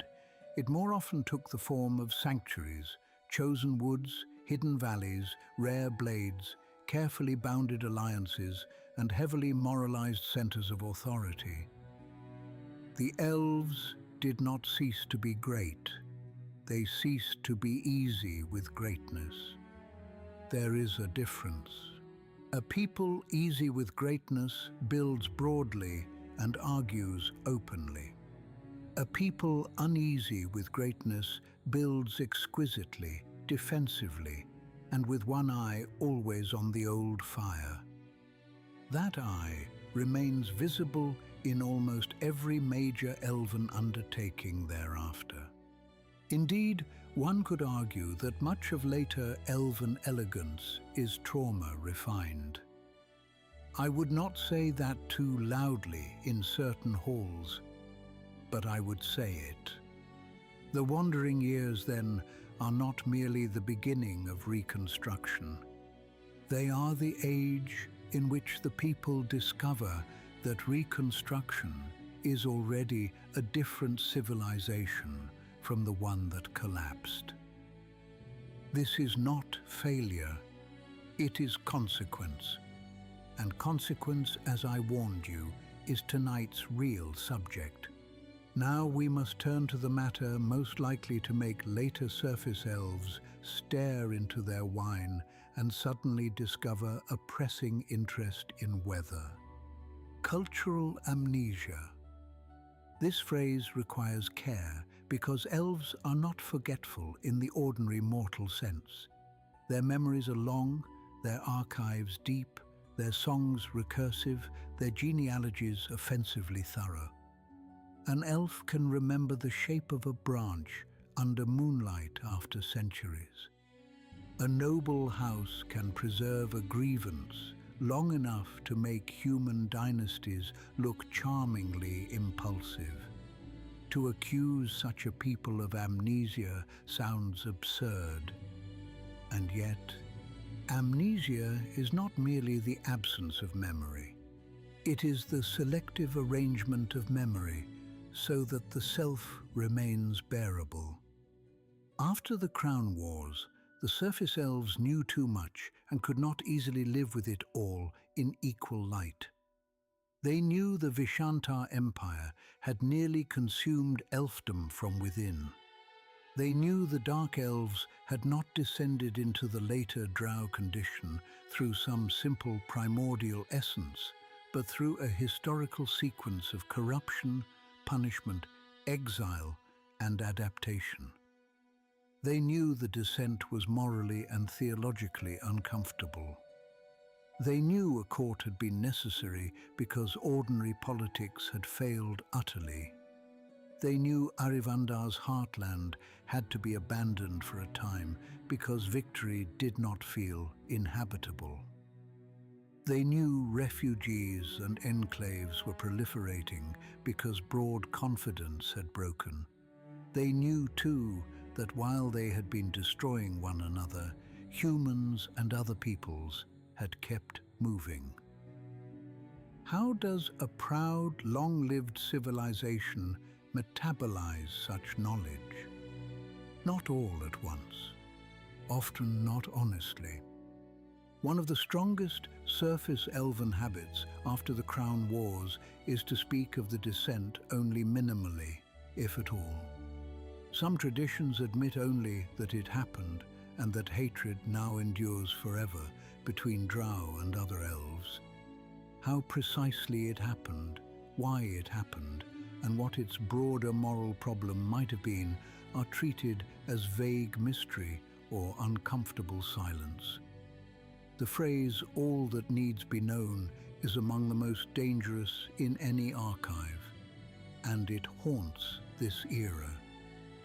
Whenever a civilization tells itself that only the outcome matters, it is usually trying to escape the implications of the method.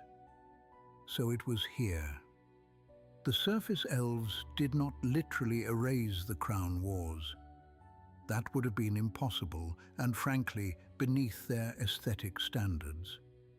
They did something more sophisticated. They narrowed the publicly useful memory. They preserved names, symbols, and select lessons while softening, mythologizing, or theologizing the ugliest connective tissue.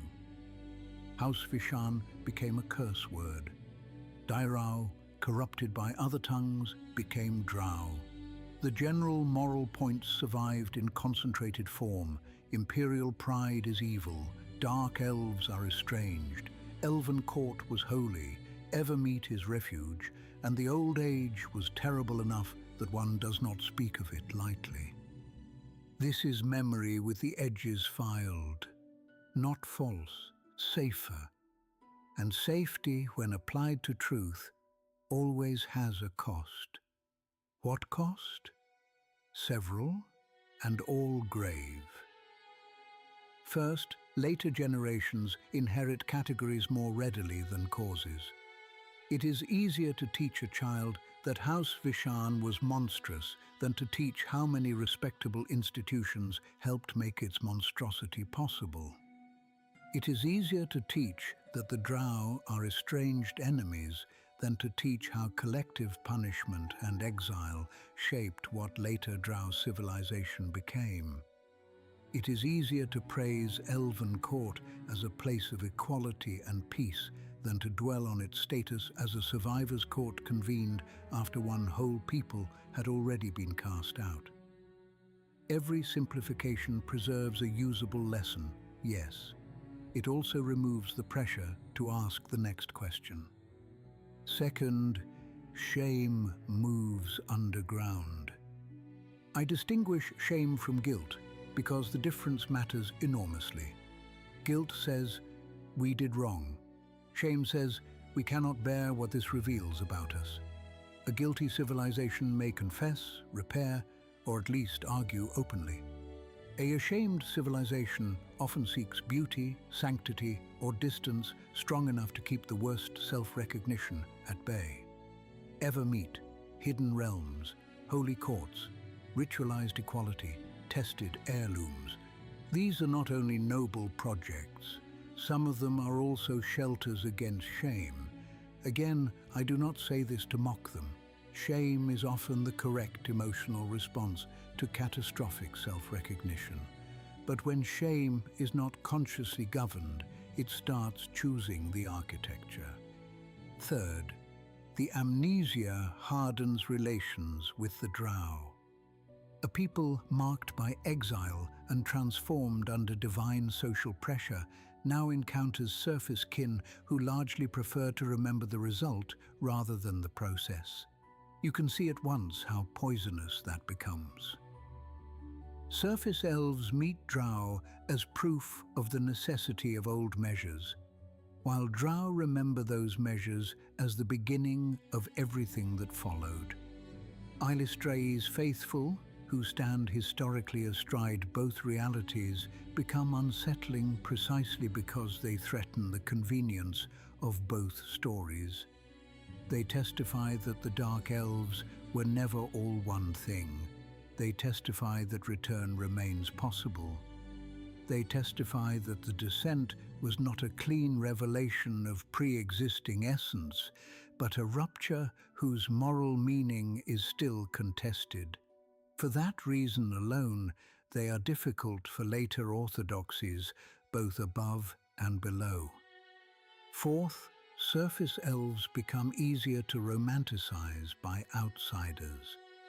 How delightful, from the perspective of later human chroniclers, to meet moon elves and gold elves who speak of beauty, loss, long memory, and the old realms, while rarely volunteering the full savagery of the Crown Wars. The result is an enduring distortion in Faerûnian imagination. Elves become the tragic elder people, fallen from a golden age by time and encroachment, rather than also the people who nearly annihilated their own world in internecine empire, racialized theology, and magical atrocity. Both are true, only one is usually performed in polite company. This distortion matters because it shapes how later races relate to elven authority. If humans meet elves primarily as noble remnants and not as survivors of self-inflicted civilizational near-suicide, then elven counsel appears wiser, sadder, and less compromised than it often is. One can admire elven longevity while still noting that longevity did not prevent them from manufacturing the Crown Wars. Indeed, it may have worsened certain aspects of them, giving pride more time to grow elaborate roots. Fifth, and perhaps most dangerous, the amnesia leaves the civilization less equipped to identify repetition. If the lesson of the Crown Wars becomes too concentrated into House Vaishun and the Drow, then future elven societies may overlook the more general warning signs. Rigid hierarchy cloaked in exceptional virtue, sanctified grievance, the temptation to solve political complexity by category, the use of holy language to authorize disproportional remedies, the drift from shared deliberation into self-flattering moral centrality, and the increasing belief that beauty itself entitles one to rule. I, being a Belnorn, and therefore professionally difficult, happen to think those more general lessons are the important ones. The archive agrees. There is a smaller but revealing sign of all this in the language. To this day, Vishan remains a curse word among elves, nearly as strong as calling someone Daerao. That is not merely colorful vocabulary, it is compressed memory. Entire regimes of violence, betrayal, and civilizational disgrace get reduced to terms one can spit across a campfire. This is how cultures carry unbearable history in portable form. One sharp word lets you inherit revulsion without having to tell the full tale every time. Useful, dangerous, efficiently dangerous. I also want to say something unfashionable in an age that adores archives in theory, but fears them in practice. Silence is not always reverence. Sometimes it is strategic under-description. The elves rarely speak of the Crown Wars, not solely because the losses were too painful for easy song, though that is true enough. They also speak rarely because honest telling would destabilize too many later claims to moral authority. Once you admit that your holiest court arose after a collective curse, once you admit that your refuge was claimed in Arivandar's name, once you admit that your greatest dynasties proved capable of monstrous entitlement, once you admit that much of your later elegance was built around avoidance as well as wisdom, once you admit all that, it becomes harder to posture as the race who simply knew better and was driven sadly west by younger, cruder folk. No, the full story is harder and more useful. The people were magnificent. They were also dangerous to themselves. To say both at once is not insult, it is adulthood. And adulthood, I find, is one of the least popular ages any civilization ever enters. Let us return briefly to Elven Court through this lens. Why did it take 9 centuries to render its first proclamation? Because the questions were difficult, yes. Because the elves are long-lived and serious, yes. But also because serious judgment becomes nearly impossible when the judges must simultaneously preserve a livable image of themselves. Elven Court had to identify what was wrong enough to justify action while also preserving enough faith in surface elfdom, the Seldarine Order, and the possibility of a common future that its verdict would not destroy the very people it sought to save. That is a nearly impossible balancing act. Little wonder the court's ultimate sentence against House Vaishan was both right and incomplete. Little wonder, too, that later memory preferred the majestic simplicity of the proclamation to the unresolved unease beneath it. I have outlived enough centuries to know that most cultures do not remember their worst ages in proportion. They remember what can be born, taught, weaponized, ritualized, and sung. Everything else seeps into manners.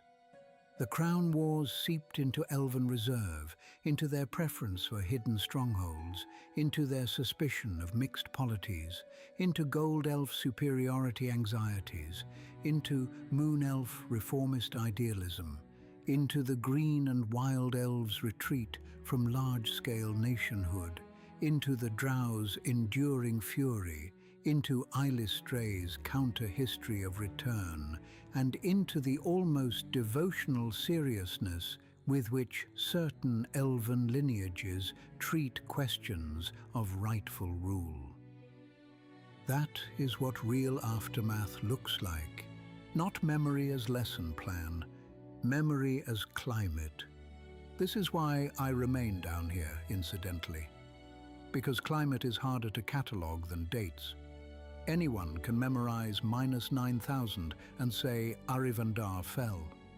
Fewer can say what it meant that the victors left the center empty, that the Holy Court judged after a curse, that the refuge was offshore, that the deep became more organized while the surface congratulated itself on closure, and that later elven beauty often concealed the embarrassment of how badly they had once governed power.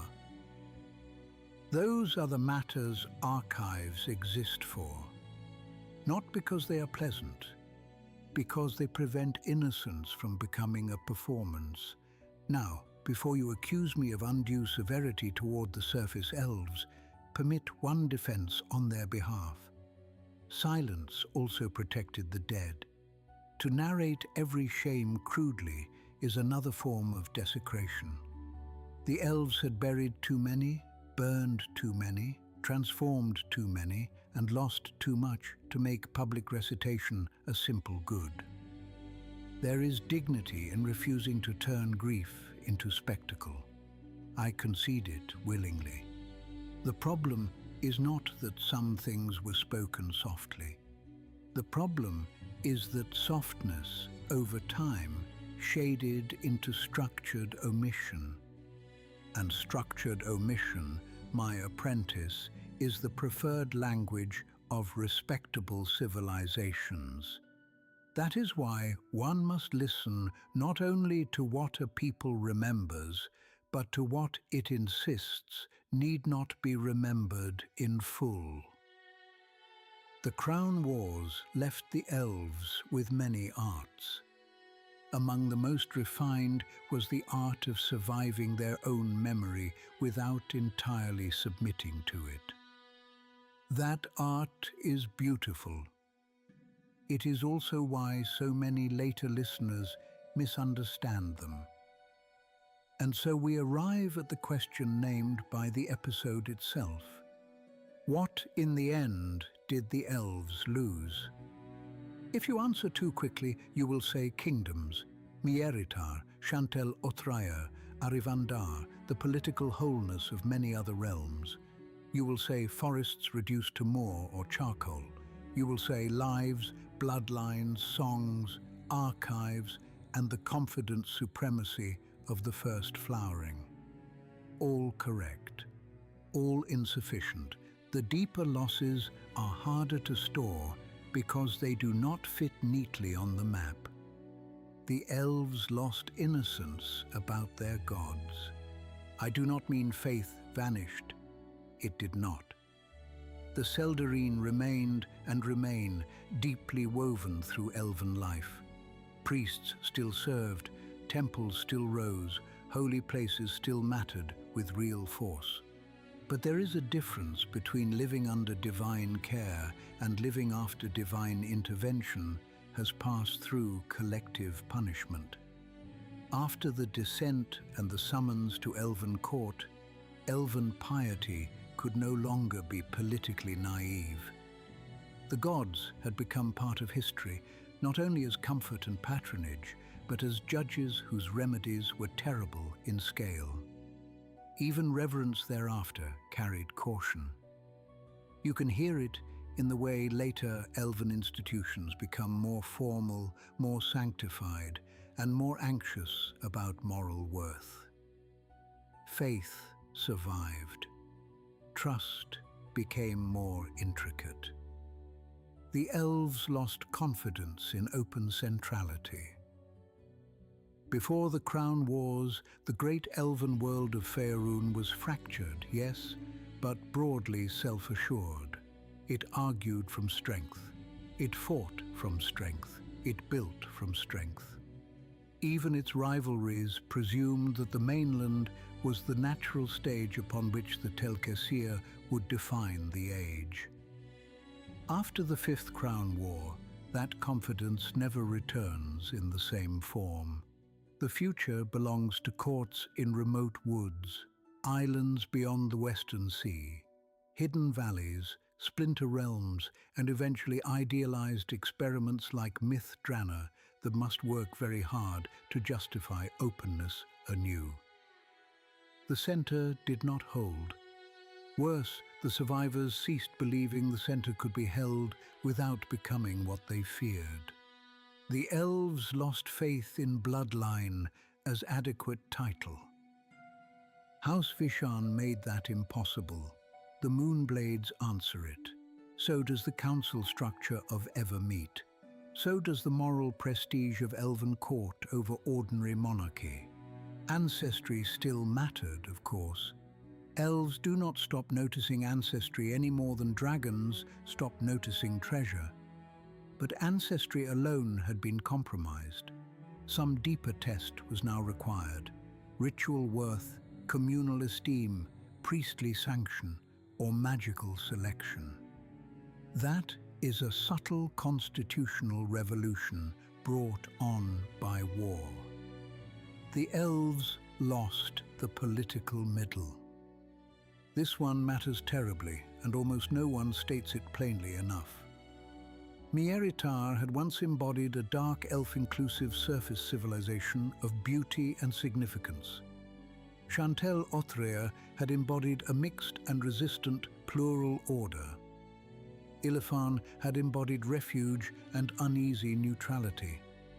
Even the moderate priesthoods and high mages praying for salvation rather than endless retaliatory atrocity formed part of that middle.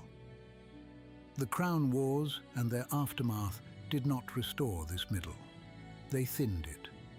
Afterward, the world was richer in empire, exile, enclave, secret refuge, holy court, and underground resentment than in large-scale, morally mixed coexistence. This loss of the middle explains more of later Faerûn than most adventurers ever realize.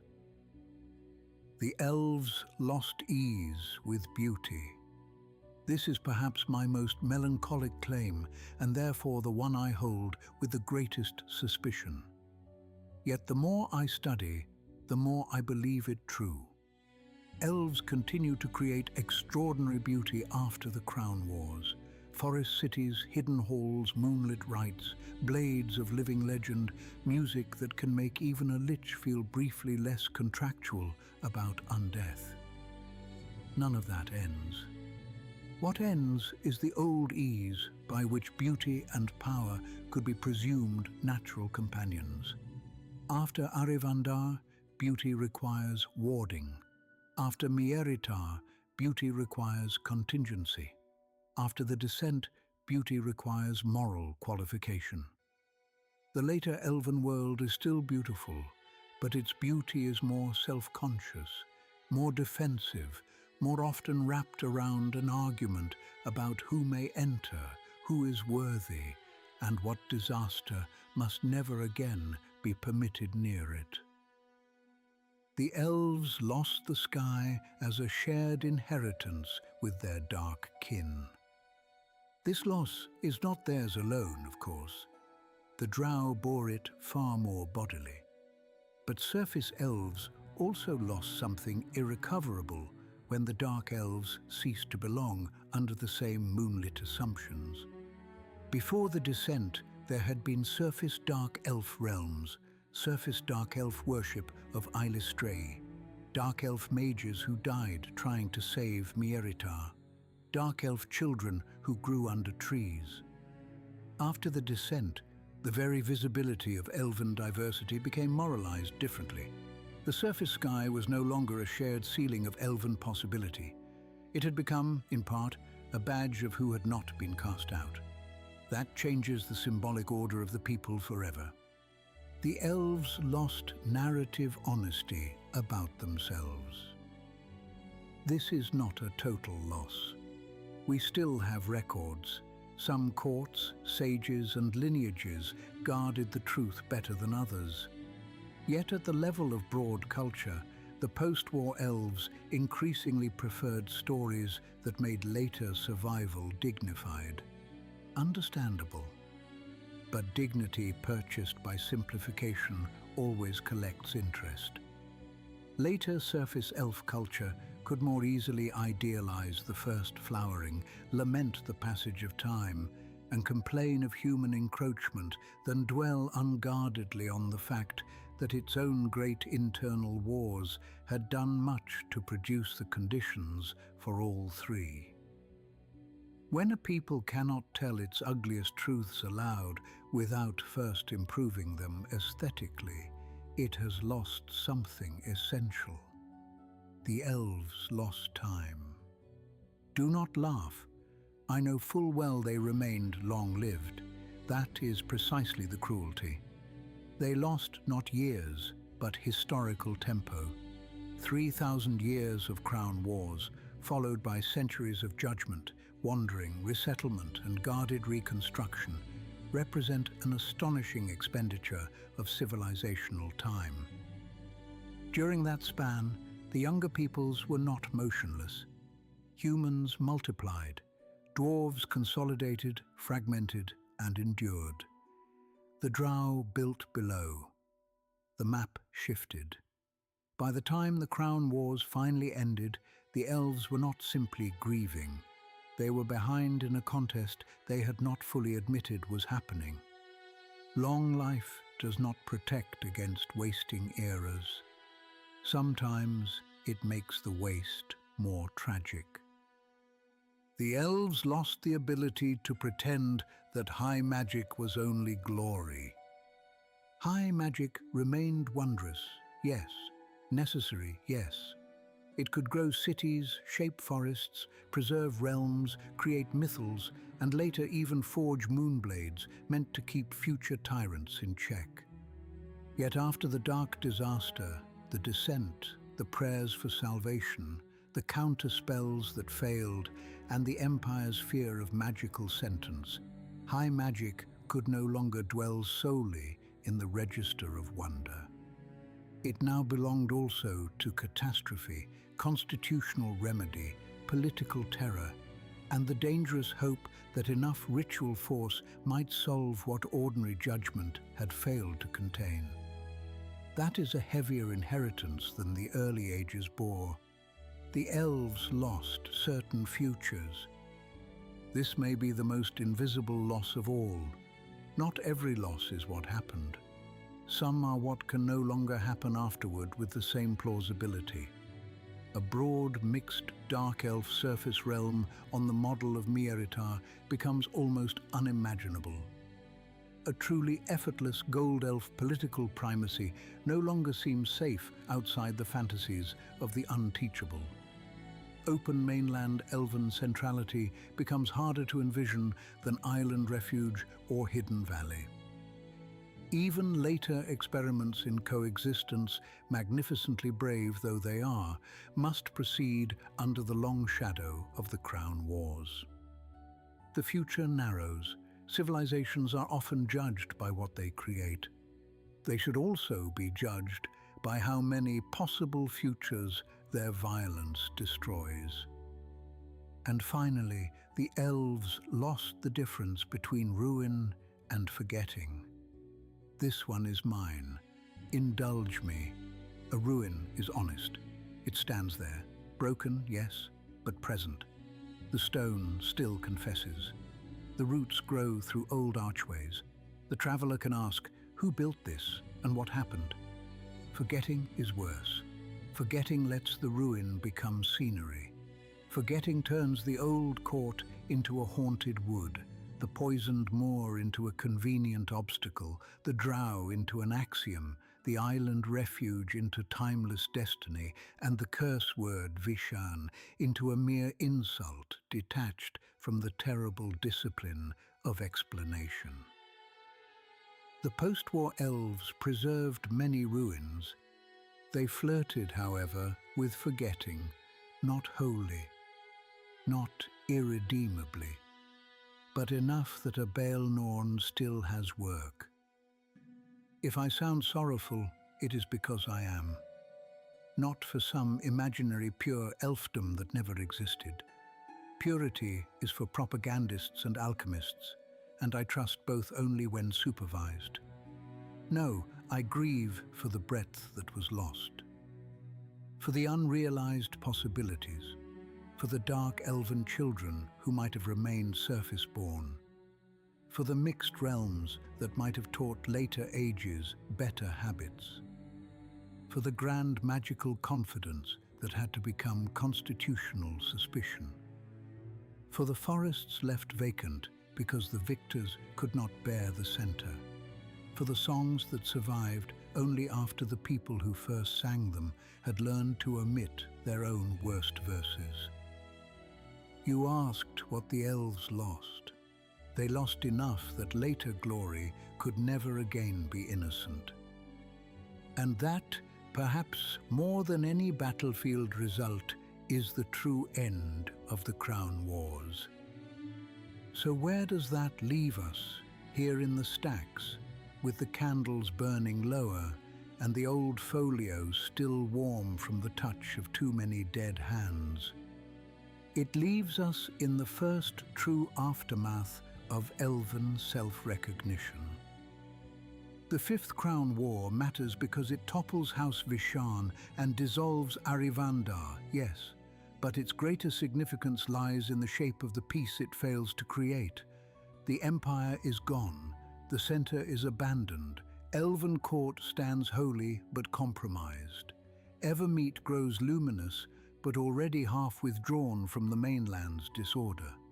The drow continue below, no longer a recently punished category, but a civilization in motion. The green elves turn more deeply to wood and wilderness. Humans expand. Dwarves contend. Hidden realms germinate. Holy blades are forged because blood can no longer be trusted by itself. The old world of the first flowering is over, and no proclamation, however righteous, can bring it back. That is what I wanted you to hear tonight. Not that justice failed. Justice, such as history permits, did strike House Vishan at last. Not that the court was fraudulent. Elven court did necessary work, and serious work, and work beautiful enough that later ages could not quite stop believing in it. Not that refuge was cowardice. Evermeet and the later hidden sanctuaries preserved much that would otherwise have been ground to powder between the ambitions of empires and the appetites of younger ages. No, the lesson is harsher and better. Even just judgments can arrive too late to save an era. Even holy courts can judge from damaged ground. Even victory can teach a civilization to live smaller. Even beauty, once it has been forced to survive through warding and distance, remembers the fire that made such warding seem necessary. That is why I called this episode What the Elves Lost. Because if we speak only of who won, we become the sort of people who think the story ended correctly. It did not end correctly. It merely ended in a way the survivors could inhabit. There is a difference large enough to build 10,000 years of later Faerûn inside it. Next time, we step fully into the founding time. We will ask who inherits ruins when the old empires step back from the stage, willingly or otherwise. We will follow the rebuilding on the ashes, the rise of new elven refugees and polities, the opportunisms of dwarves and humans, the deep powers that grow bolder while the surface reorders itself, and the ways old war leaves behind not emptiness, but chances, some noble, some predatory, some both at once. If tonight was the settling of the great internal indictment, next time is the beginning of the wider contest over what a shattered continent becomes. Before we close, as always, I leave you with questions. What would justice have looked like if Elven Court had somehow been able to judge House Vishan without letting the larger civilizational sickness hide behind the sentence? Can a refuge remain merely refuge? Or does every sanctuary eventually reveal what kind of world its founders have given up on? Was the greatest post-war Elven achievement the founding of places like Evermeet and Elven Court, or was it the quieter decision to distrust bloodline enough to bind memory itself into tests like the Moonblades? How much of later Elven reserve do you hear now not as natural aloofness, but as culture trained by shame, beauty, and selective remembrance to speak carefully around its own worst centuries? And when you think of the drow after tonight, still below, still organizing, still shaping the future of the deep, even as the surface congratulates itself on closure, do you find yourself more troubled by what the surface did to them, or by how quickly the surface learned to call their continued existence proof that the sentence had been right all along? Sit with those a while. The best historical questions are rarely the ones that flatter our preferred side of the old argument. If these lessons reach you by crystal, page, whisper, spell, wire, or whatever modern contrivance your age has mistaken for inevitability, then leave your answer where others may find it. Tell me whether Elven Court feels to you more like penance, constitution, or wound dressed as sanctity. Tell me whether Evermeet strikes you first as haven or indictment. Tell me which loss seems greatest: the loss of broad elven centrality, the loss of trust in bloodline, the loss of the political middle, or the loss of honest speech about the descent and its aftermath. Tell me whether a people can truly preserve beauty by withdrawing it, or whether withdrawal only teaches beauty to become more guarded and therefore lonelier. And tell me what you wish opened next from these shelves. The secret valleys of the rebuilding age, the first centuries of drow-dwarf conflict below, the rise of hidden strongholds, the making of post-war human opportunity, or the slow and dangerous craft by which later Faerûn taught itself to live atop old magical crimes as though they were merely terrain. Now the folio closes. The candles lower themselves toward patience. The shelves return to being shelves, which is their gentlest trick. Before you climb again toward Waterdeep and the bright, practical noise of the city above, remember that the archive has its own door now. taleofthelich.com is live. More timelines, transcripts, and connective threads are gathering there with proper care, and if tonight has left you craving the map beneath the map, that is where you should go. taleofthelich.com. Merch is coming soon as well, because apparently the burden of memory now requires textiles. This is, I am assured, how civilizations prove they are serious. When it arrives, I shall attempt dignity. This episode was brought to you by Dharma Web Solutions, whose modern systems possess the rare virtue of being built before disaster rather than in a panic after it. For thoughtful front-end work, dependable back-end architecture, and the merciful avoidance of preventable collapse, visit dharmawebsolutions.com. If tonight's lesson served you, leave a rating or a review.